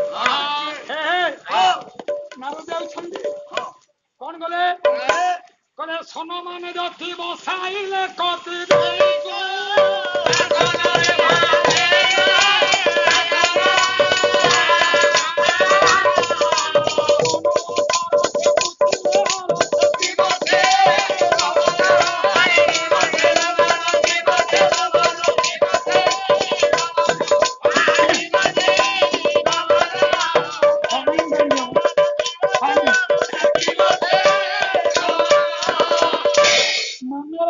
ଭାବରେ ପ୍ରଫୁଲ୍ଲିତ ଚିତ୍ତରେ ନାରଦଙ୍କୁ ଦେଖି ଭଗବାନ ଆସି ଶୋଇଛନ୍ତି। ଭଗବାନ ନାରଦଙ୍କୁ ନମସ୍କାର କରୁଛନ୍ତି। ପ୍ରଣାମ ଦେବଦତ୍ତୀ। ପ୍ରଭୁ ଆପଣ ଏ କଣ କଲେ? ଆପଣ କଣ କଲେ ଏମିତି? କଣ କଲେ? କିଛି ଭୁଲ କରିଛି କି? ଭୁଲ ହେଇନି। କଣ ଭୁଲ ହେଲା? ମୁଁ ହଉ ହଉ ଆପଣ ହେଇସାଇଲେଣି। ମୁଁ କଣ ହେଲା? ମୁଁ ଆପଣଙ୍କୁ ହେଇଥାନ୍ତି। କଣ ତମେ ମତେ ହେଇଥାନ୍ତ? ହେଇତା ତମେ ଯୋଉ ନମସ୍କାର କଲ ହେଇଥା। ମୁଁ ନମସ୍କାର ହବା କଥା। କୋଉ ଡିକ୍ସନାରୀ ଅଛି ହେଇଥା? ହେଇଥା ନାଇଁ କଣ କୁହାଉଛି କିନ୍ତୁ ମାନେ ଆପଣ ମତେ ନମସ୍କାର ହେବାଟା ମୁଁ ଆପଣଙ୍କୁ ନମସ୍କାର ହେବା କଥା ହେଲା। ହଁ ମୁଁ ତମକୁ ନମସ୍କାର ହୋଇଥାନ୍ତି। ହଁ ତମେ ମତେ ନମସ୍କାର କଲ। କ୍ଷତି କଣ ହେଲା? ନାଇଁ ଆପଣ ପ୍ରଭୁ ଶୁଣ ନାରଦ ପ୍ରଭୁ ମୁଁ ତମରି ଭଳି ରାତ୍ରି ପାଇଲେ 6 ଜଣଙ୍କୁ ନମସ୍କାର କରେ। 6 ଜଣଙ୍କୁ ଆପଣ ନମସ୍କାର କରନ୍ତୁ। ଆଚ୍ଛା କାହାକୁ କାହାକୁ ନମସ୍କାର କରନ୍ତୁ? ଆଶ୍ଚର୍ଯ୍ୟପୂର୍ଣ୍ଣ କଥା। ଜଗତ ଯାହାର କିଙ୍କର ଜଗତ ଯାହାଙ୍କୁ ନମସ୍କାର କରୁଛି ସିଏ ପୁଣି 6 ଜଣଙ୍କୁ ନମସ୍କାର ହଉଛି। ସିଏ ପୁଣି ରାତ୍ରି ପାଇଲେ 6 ଜଣ ନମସ୍କାର କରୁଛନ୍ତି। କାହାକୁ? ଆଜ୍ଞା ବ୍ୟାସ ଭଗବାନ କହିଲେ। ନାରଦ ପଚାରିଲେ ପ୍ରଭୁ କାହାକୁ କାହାକୁ ନମସ୍କାର କରୁଛନ୍ତି? ମୁଁ କହୁଛି ଶୁଣ। କହିଲେ ମାସ ଉପବାସୀ କରୁଣାଗ୍ନିହୋତ୍ରୀ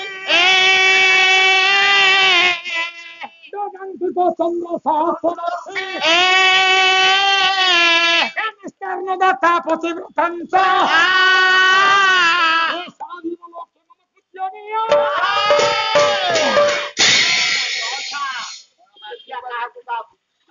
ପଚାରୁନ କାହାକୁ? କାହାକୁ ପ୍ରଥମେ କୁହନ୍ତୁ କାହାକୁ ନମସ୍କାର ହଉଛି? ମାସ ଉପବାସୀ ବୋଲେ ଯୋଉ ବ୍ୟକ୍ତି ବର୍ଷକେ ମାସେ ଉପବାସ ରହେ ସେ ମୋର ସେ କି ବିଷ୍ଣୁ ତାକୁ ମୁଁ ନମସ୍କାର ହୁଏ। ମଧୁକୁ ଆପଣ ନମସ୍କାର ହଉଛି। ତାମାନେ ଗୋଟାଏ ଲୋକ ଏକକାଳର ମାସେ ଉପବାସ ରହିଲେ ସେ ବଞ୍ଚିବଟି? ନାଇଁ ଏକକାଳୀନ ନୁହେଁ ଆଜ୍ଞା। ତମର ବୋଧେ ତମେ ବ୍ରହ୍ମଜ୍ଞାନୀ ହୋଇ ତେଣିକି ତମ ବୁଦ୍ଧି ହ୍ରାସ ପାଇଲା। ହ୍ରାସ ପାଇଲାଣି ଯେ ବୁଝି ହଉନି। ଏକକାଳର ଗୋଟାଏ ଲୋକ ଶୁଣ ଶୁଣ ଶୁଣ ଶୁଣ ଇଏ ବୈଷ୍ଣବୀୟ ଚିନ୍ତାଧାରା ଆଜ୍ଞା। କଣ କହିଲେ? ବର୍ଷକ କେତେ ମାସେ କହିଲ? 12 ମାସେ। 12 ମାସେ। ଆଚ୍ଛା ମାସକେ କେତେଟା ଏକାଦଶୀ ପଡନ୍ତି କହିଲ? ଦିଟା। ଯଦି ମାସକେ ଦିଟା ଏକାଦଶୀ 12 ମାସରେ କେତେଟା ହେଲା? 24 ହେଲେ ମାସକ କେତେ ଦିନ? 30 ଦିନ। ବାକି 6 ମିଶେଇ ଦିଅ। ଭଗବାନଙ୍କର 6ଟା ଜୟନ୍ତୀ ଅଛି। ଆଜି ହଉଛି ରାଧାଷ୍ଟମୀ ଆରମ୍ଭ ଯାଇଥିଲା କୃଷ୍ଣ ଜନ୍ମ, ବାମନ ଜନ୍ମ, ଭଗବତୀ ଜନ୍ମ, ରାମ ଜନ୍ମ, ହେଇଗଲା। ନୃସିଂହ ଜନ୍ମ, ବୁଝିହେଲା। ଚୈତନ୍ୟ ଜନ୍ମ, ବାସ୍। ଶିବ ଉପବାସ। ହଁ 30 ହେଇଗଲା ରେ ହେଲା ତରୁଣାଗ୍ନିହୋତ୍ରୀ ଯେଉଁମାନେ ଅଗ୍ନିଦେବତାଙ୍କୁ ହଁ ସର୍ବଦା ତରୁଣ ଅବସ୍ଥାରେ ରଖୁଥାନ୍ତି ଆହା ସେମାନେ କିଏ କହିଲ? କିଏ ଅଗ୍ନିହୋତ୍ରୀ ବ୍ରାହ୍ମଣ। ବ୍ରାହ୍ମଣ ବେଦାନ୍ତିକ ବେଦାନ୍ତିକ ବେଦାନ୍ତିକ ବୋଲେ କଣ ବୁଝିଲ? ଏଇଟା ଆଜ୍ଞା ସାଧାରଣ କଥା ଏଟା ସମସ୍ତେ କହିବେ ଯାହାର ଦାନ୍ତ ନାହିଁ ତାକୁ କହନ୍ତି ବେଦାନ୍ତିକ ବାଃ କଣ ଆରେ ନାଇଁ ରେ ଆଉ ଯୋଉମାନେ ନିତ୍ୟ ପ୍ରତି ବେଦକୁ ଅଭ୍ୟାସ କରନ୍ତି ବେଦ ଅଭ୍ୟାସ ବିପ୍ର ବିପ୍ର ମାନଙ୍କୁ ମୁଁ ନମସ୍କାର କରେ। ହେଲା ତ ହେ କାହିଁକି ହଉଛ ହେଲା ଭଗବାନଙ୍କୁ କିଏ କୋଉ ଘରେ ନମସ୍କାର କରନ୍ତି? କଲେ ଗୁରୁ ବ୍ରାହ୍ମଣ ମୁନି ରବି ଗଗନ ପବନ ପୃଥିବୀ ଗଗନ ପବନ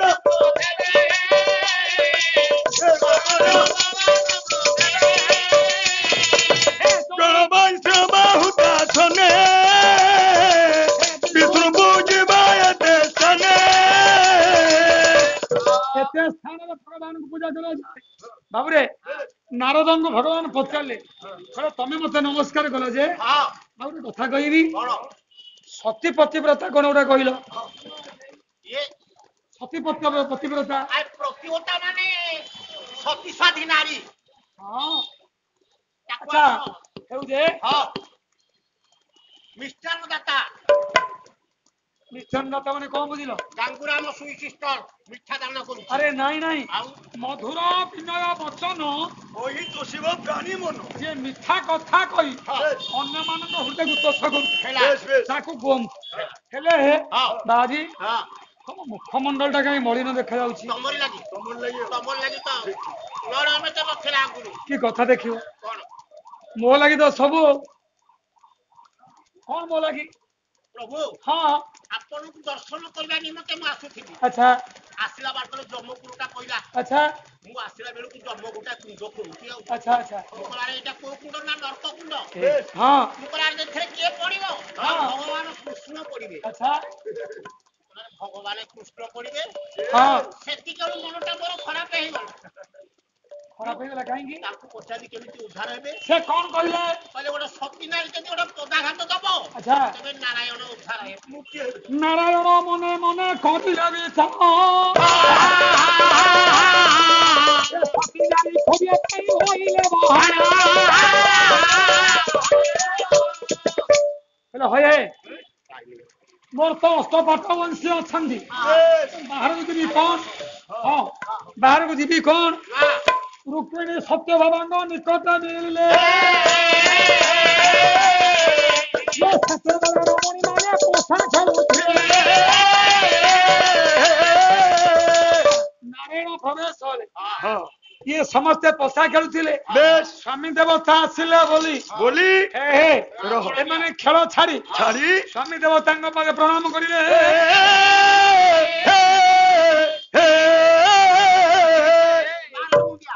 କଥା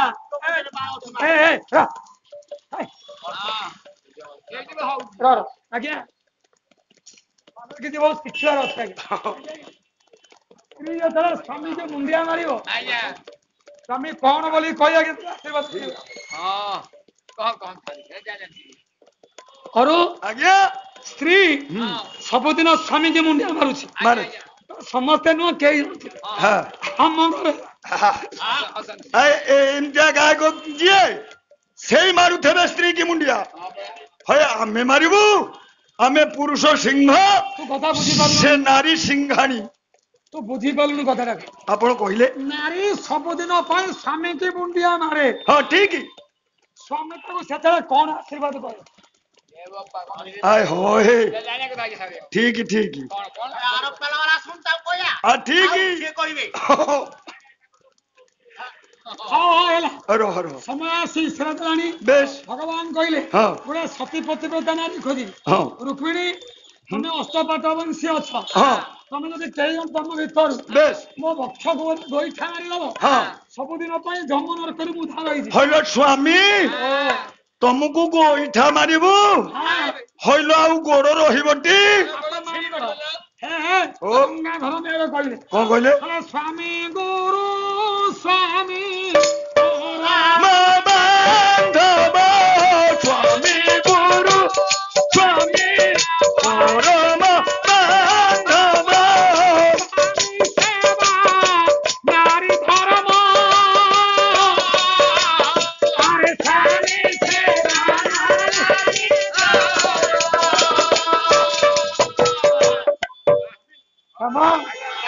ହଁ ଦାଦା ଘର ସ୍ୱାମୀ ପଦ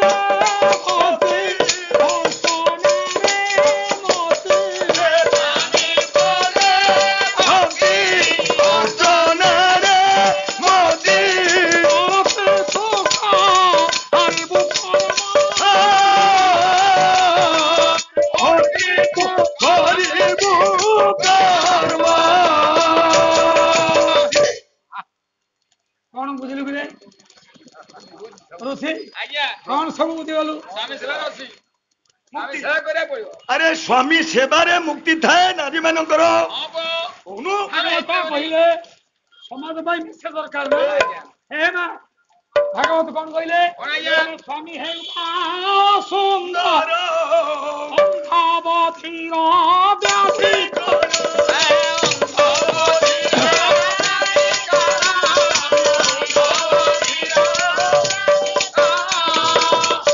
ସମସ୍ତ ମା ମାନେ ଟିକେ ମନ ଦେଇ ଶୁଣ ନିଜର ସ୍ୱାମୀ ଦେବତା ସୁନ୍ଦର ହେଉ ସେ କଳା ହେଉ ଛୋଟା ହେଉ ଅନ୍ଧ ହଉ କାଲା ହଉ ସେ ଦେଖାଦା ହଉ ସେ ହଉଛି ଜୀବନର ସାଥୀ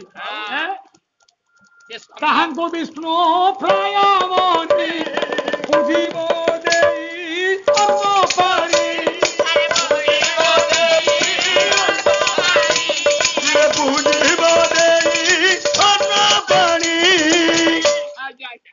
ସ୍ୱାମୀ ଯେତେ ଅସୁନ୍ଦର ହେଲେ ମଧ୍ୟ ତାହାଙ୍କୁ ବିଷ୍ଣୁ ମନେ କରିବ ବେଶ ସମସ୍ତେ ମନା କଲେ ପୂଜା କରିବ ତମେ ମତେ ଗୋଟେ ଗୋଇଠା ମାରି ଦଉନ ସମସ୍ତଙ୍କ ଠାରୁ ନିରାଶ ତମ ଶୁଣି ସାରିଲା ପରେ ଭଗବାନ କୃଷ୍ଣ ବିଚାର କଲେ ମୁଁ ଯାଉଛି ଗୋଟେ ସତୀ ନାରୀ ଖୋଜିବି କଥା ବିଚାର କରି ପ୍ରଭୁ ଚଳିଗଲେ ମୁକୁଣ୍ଡ ରୂପକୁ ଦକ୍ଷରେ ଧରିଲେ ନାରାୟଣ ମାୟାରେ ସତ୍ୟା ଗୋପାଳ ମୂର୍ତ୍ତି କି ଧାରଣ କରି ବଡ ଜଙ୍ଗଲ ଭିତରେ ଚାଲିଲେ ନାରାୟଣଙ୍କ ମାୟା ନା ହରିର ମାୟା କୋଇ ନ ପାୟା ଆଗରେ ଗୋଟେ ରାଇଜ ଅଛି ନାଇଁ ତମେ ଆମ ଗାଁ ହତ୍ୟା ଭାଇ ପାକୁ ଯାଉନ 4 ଗୁଣ୍ଠା ଧାଡୁ ଧାଡୁ ପକେଇ ଦବ ଦେଖିନି ସାଧାରଣ ମନେ କରି ସତେ ଯଦି ତୁ ମୁକ୍ତି ଚାହିଁବ ନା ଦୂର ଦୂର ବାଳିବ ଗୋଇଠା ପକେଇ ଦବ ବର୍ତ୍ତମାନ ସମୟ ଅବସ୍ଥାନ ଘଟିବା ପାଇଁ ଗଲାଣି ଆମେ ବର୍ତ୍ତମାନ ଏଠି ସ୍ଥଗିତ କରିବା ମିଳେଇ ଦେବା ପାଇଁ ପଡିବ ସେଇ ପ୍ରବେଶ ହୋଇଛନ୍ତି ଆଜ୍ଞା ସୁଧର୍ମା ବ୍ରାହ୍ମଣଙ୍କର ନିକଟରେ ନାଇଁ ତାଙ୍କ ସ୍ତ୍ରୀ ନାମ ହଉଛି ମାଳତୀ ମାଳତୀ କହିଛି ସ୍ୱାମୀଙ୍କୁ ମୋ ପାଇଁ ଗୋଟେ ଚାକର ପିଲା ଖୋଜି ଆଣେ ନାରାୟଣ ସୋମ ନିବାରଣ କରିବା ପାଇଁ ଏକ ସ୍ୱସ୍ଥ ବୃକ୍ଷ ମୂଳରେ ବସିଛନ୍ତି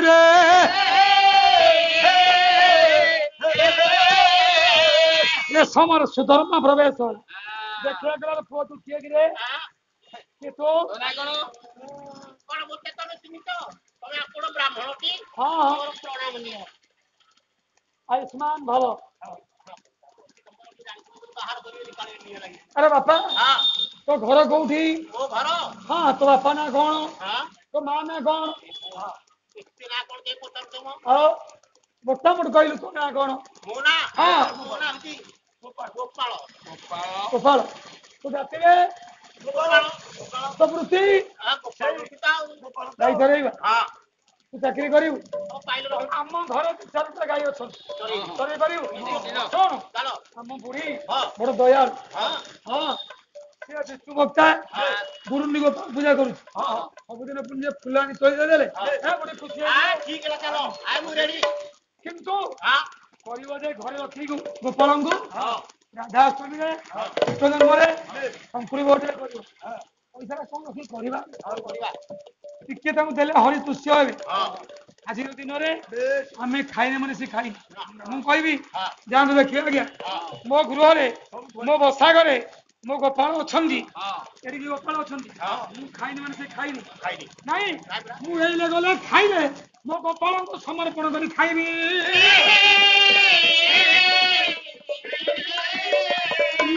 ସମ୍ମତି ଭକ୍ତ କରି ଚାଲିଲେ ବ୍ରାହ୍ମଣ ପାଳେ ପ୍ରବେଶ ହେଲା ହଁ ମଉସା ହଁ ମଉସା କୁଆଡେ ଏଇଟା ତମ ଘର ଛଡା କେମିତି ଫ୍ୟାନ ଲାଗିଛି କେମିତି ଲାଇଟ୍ ଲାଗିଛି ଅନା ଦେଖ ଏ।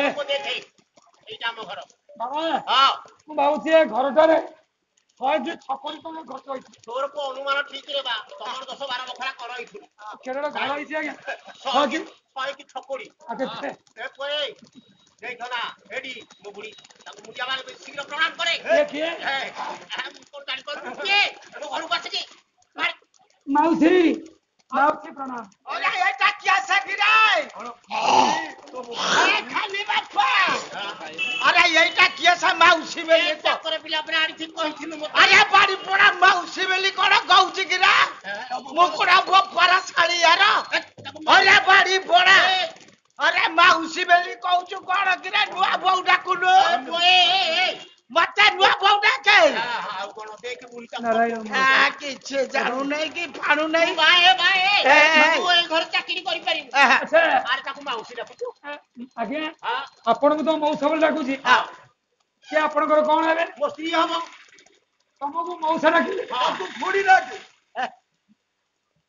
ଆରେ ଏଇଟା କଣ ହଉଛି କିରା ଉପରେ ଚଢିକି କେତେ କଥା ଦରକାର ନାହିଁ ଏଇଟା ମା ଡାକ ପର୍ଯ୍ୟନ୍ତ ଶୁଣିନି ମା ଡାକେ ମା ମା ପ୍ରଣାମ ଆରେ ବୁଢାଟିଏ ଚାହେ ମା ଠେଇଛ ମୋର ମନ ନାହିଁ ଆଉ ଖାଲି କାମ ଦାମ କଲେ ଭଲ କରି ମୋର ଆନନ୍ଦ କଣ କାମ କରିବି କଣ କାମ ଗାଈ ନେଇକିରି ଯିବୁ ଯିବି ଫୁଲ ତୋଳିକିରି ଆଣିକି ଝିଅଙ୍କ ପାଖରେ ଥୋଇବୁ ହଁ ଏଇତିକି କାମ ମୋର କରିଦେଲେ ଅନେଇଲୁ ତ ପେଟକୁ ପୁରା ଫଟେଇ ଦେବି ଖାଲି କୋବି ଖୁଆଇବୁ ବଜାରରେ ହଁ ମା ବୋଲା 3 ଦିନ ହେଲା ଜାନନୀ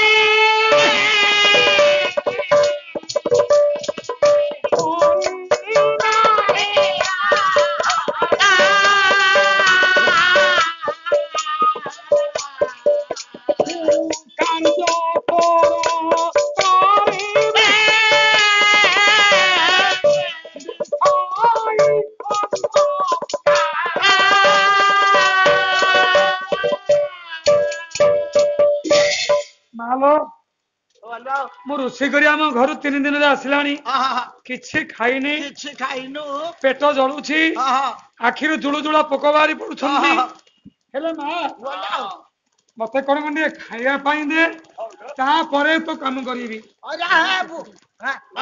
ବୁଢା କଣ ଏତିକି ବେଳୁ ଖାଇବାକୁ ମାଗିଲାଣି କିରେ ପିଲାଟା ଯେତେବେଳେ ମାଗୁଛି କଣଟା ନେଇକି ସେ ଖାଇଦବ କଣଟା ଆରେ କାମ ନ କଲେ ଖାଇବ ସେ ଖାଇବା ମୋଟେ ଦବନି ରେ ବା ମା ବୋଲା କର୍ଣ୍ଣ ବିହୁନେ ହଂସ ହାଣି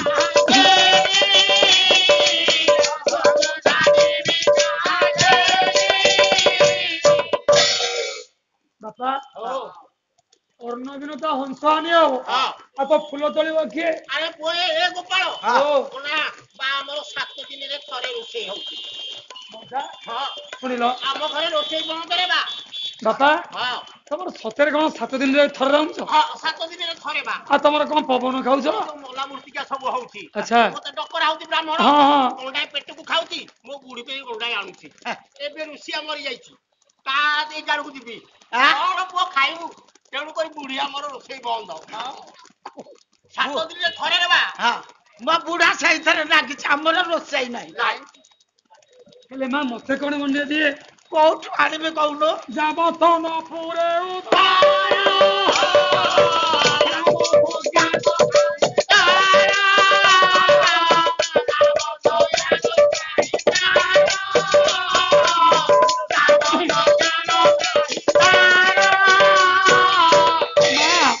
ମୁଁ ଯାଉଛି ତ କର୍ମ କରିବା ମୋ ପାଇଁ ଖାଦ୍ୟ ରଖିଥା। କିଛି ପରୁଆ ନାହିଁ, ତୁ ଖାଲି ଆସିଲୁ ଛାଡୁ। ନାରାୟଣ ଗଲେ ଗାଈ ଚରିଲେ, ଯାହାର ଇଚ୍ଛାରେ ଜଗତ ଚଳିତ ହେଉଛି।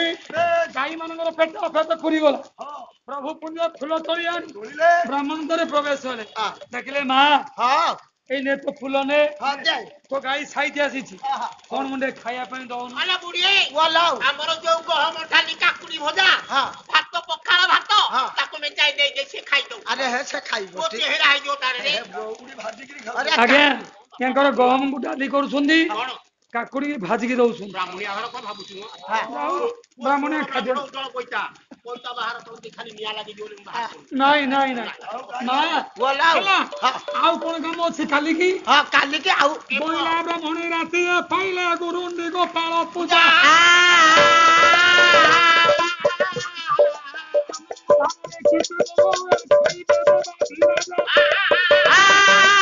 ରାତ୍ରି ଥାଉ ବ୍ରାହ୍ମଣୀ ଉଠିଲା, ହେଲା ପରେ ରାତ୍ରି ପାଇଲେ ଗୁରୁଣ୍ଡି ଗୋପାଳଙ୍କର ପୂଜା ହେଲା। ତୁ ଜଙ୍ଗଲକୁ ଯାଇ ଫୁଲ ଗଣ୍ଡେ ନେଇକି ଶୀଘ୍ର ଆସିବୁ, ତୁଳସୀ ଆଣିବୁ। ମୁଁ ଯାଉଛି, କାଲି ଆମର ଅନେକ ପ୍ରକାର ପିଠା ପଣା ହବ, ସବୁ କ୍ଷୀର ଘିଅରେ ହବ। ମୁଁ ଯାଉଛି। ନାରାୟଣ ଆଜ୍ଞା ଚାଲିଲେ, ରାତ୍ରି ଥାଉ ବ୍ରାହ୍ମଣ ସବୁ ପିଠା ପଣା କରି ଗୁରୁଣ୍ଡି ଗୋପାଳଙ୍କ ଗୃହରେ ନେଇ ଥୋଇଦେଲା।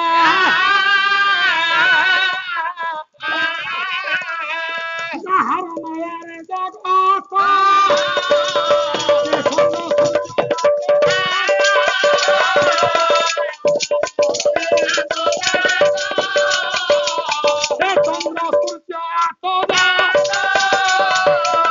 ଯାହାର ମାୟାରେ ତ୍ରିଜଗତ ଘୂର୍ଣ୍ଣନମୟ ହେଉଛି, ଯାହାର ଆଜ୍ଞାରେ ଚନ୍ଦ୍ର ସୂର୍ଯ୍ୟ ହେଉଛନ୍ତି, ସେ ପ୍ରଭୁର ନିର୍ଦ୍ଦେଶରେ ସବୁ କିଛି ହେଇଗଲା। ନାରାୟଣ ପଳେଇ ଆସିଲେ, ଫୁଲ ଗଣ୍ଡରେ ଥୋଇଲେ। ଦେଖିଲା ବେଳକୁ ବ୍ରାହ୍ମଣୀ ଯୋଉ ପିଠା କରି ଥୋଇଛି ବାସରେ ମହକୁଛି। କବାଟଟା ଖୋଲି ଦେଇ ପିଠା ଥାଳିଟାକୁ ନେଇ ଆସି ଗୋଟା ଗୋଟା ହିରଣ୍ୟ ଗର୍ଭକୁ ଖେପିଲେ।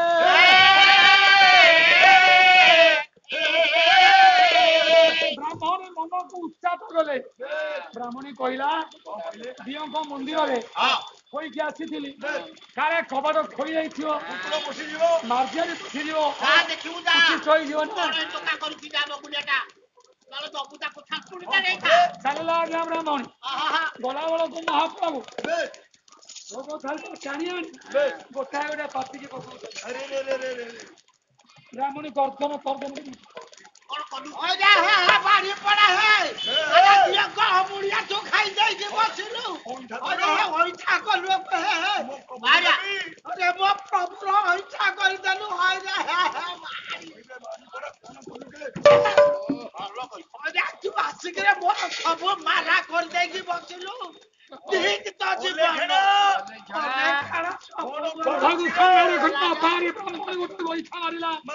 বাড়ি পড়া বাড়িতে আইছে মোর সবু পয়সা ধরিলে ব্রাহ্মণী শরণ সে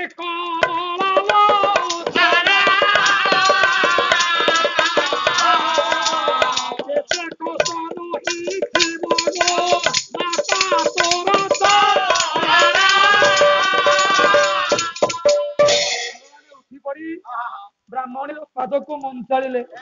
ହେଲେ ମାଲ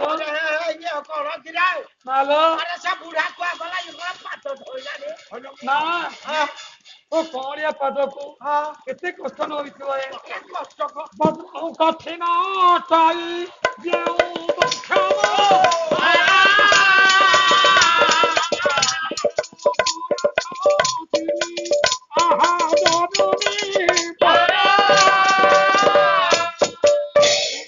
ଆଶ୍ଚର୍ଯ୍ୟ ହେଲେ। ବ୍ରାହ୍ମଣୀ ଆଶ୍ଚର୍ଯ୍ୟ ହଉଛି, ମାଲ ମୋ ବକ୍ଷଟା ବଜ୍ରଠୁ ଆହୁରି ପଦ୍ମ ପୁଷ୍ପ ଧରୁଛ ଆହୁରି କେତେ କଷ୍ଟ ନ ହୋଇଥିବ ବୋଲି ଭଗବାନ ଶିଖିଲେ।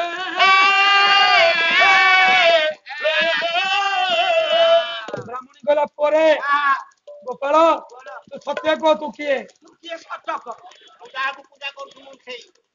ତୁ ଯାହାକୁ ଆସନ ରଖିଛୁ ସିଂହାସନରେ ବ୍ରତ ସେ ଗୋପାଳ। আরে সেই গোপাল আরে হে তো কହୁଛୁ ତୁ ମୁଠିଆ ତୁ ଦେଲୁ ମୁଁ ବହୁତ ଭୁଲ କରିଦେଇଛି। କେତେ ଗୋଇଠା ମାରିକିରି ମୁଁ ଭୁଲ କରିଛି। ଅନେଇ ଦେଇଛନ୍ତି ବ୍ରାହ୍ମଣ ଅନେଇ ଦେଲେ ଆଜ୍ଞା ହେ ହେ ସବୁ ରୂପ ପରେ ଜୟଦେବ ଗୋସ୍ୱାମୀ ଇଏ ଜଳଧ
ମୁହଁ ବିଡା ପାଗ ଅଛି ଅନେଇ ନେଇଛନ୍ତି ପ୍ରଭୁଙ୍କୁ ରୂପଲକ୍ଷଣ ପାଦ ତଳେ ପଡିଗଲେ ଭଗବାନ ଗଲେ ମା ଏତେ ଦିନର ଅବିନାଶ ଜୀବନ ପୂର୍ଣ୍ଣ ହୋଇଛି ତୁ ସିନା ମତେ ଗୋଟିଏ ନର୍କରୁ ଉଦ୍ଧାର କଲୁ ତମ ବ୍ରାହ୍ମଣୀ ଦୁଇ ଜଣଙ୍କୁ ଅନ୍ତିମ ପର୍ଯ୍ୟାୟରେ ଯମର 84 ନର୍କ କୁଣ୍ଡରୁ ମୁଁ ଆପେ ଆପେ ଉଦ୍ଧାର କରିନେବି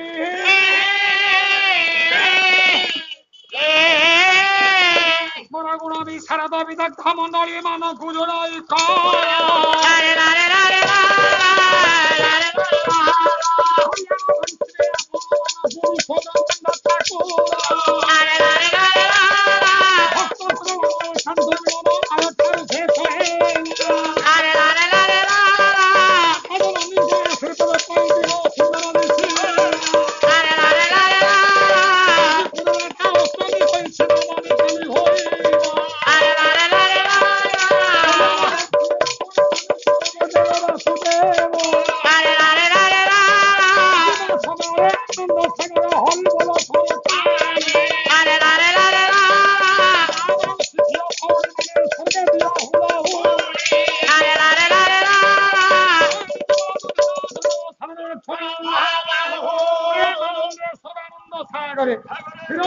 হরিবল হুড়ালি করতাল দিও বিশ্ব দুঃখ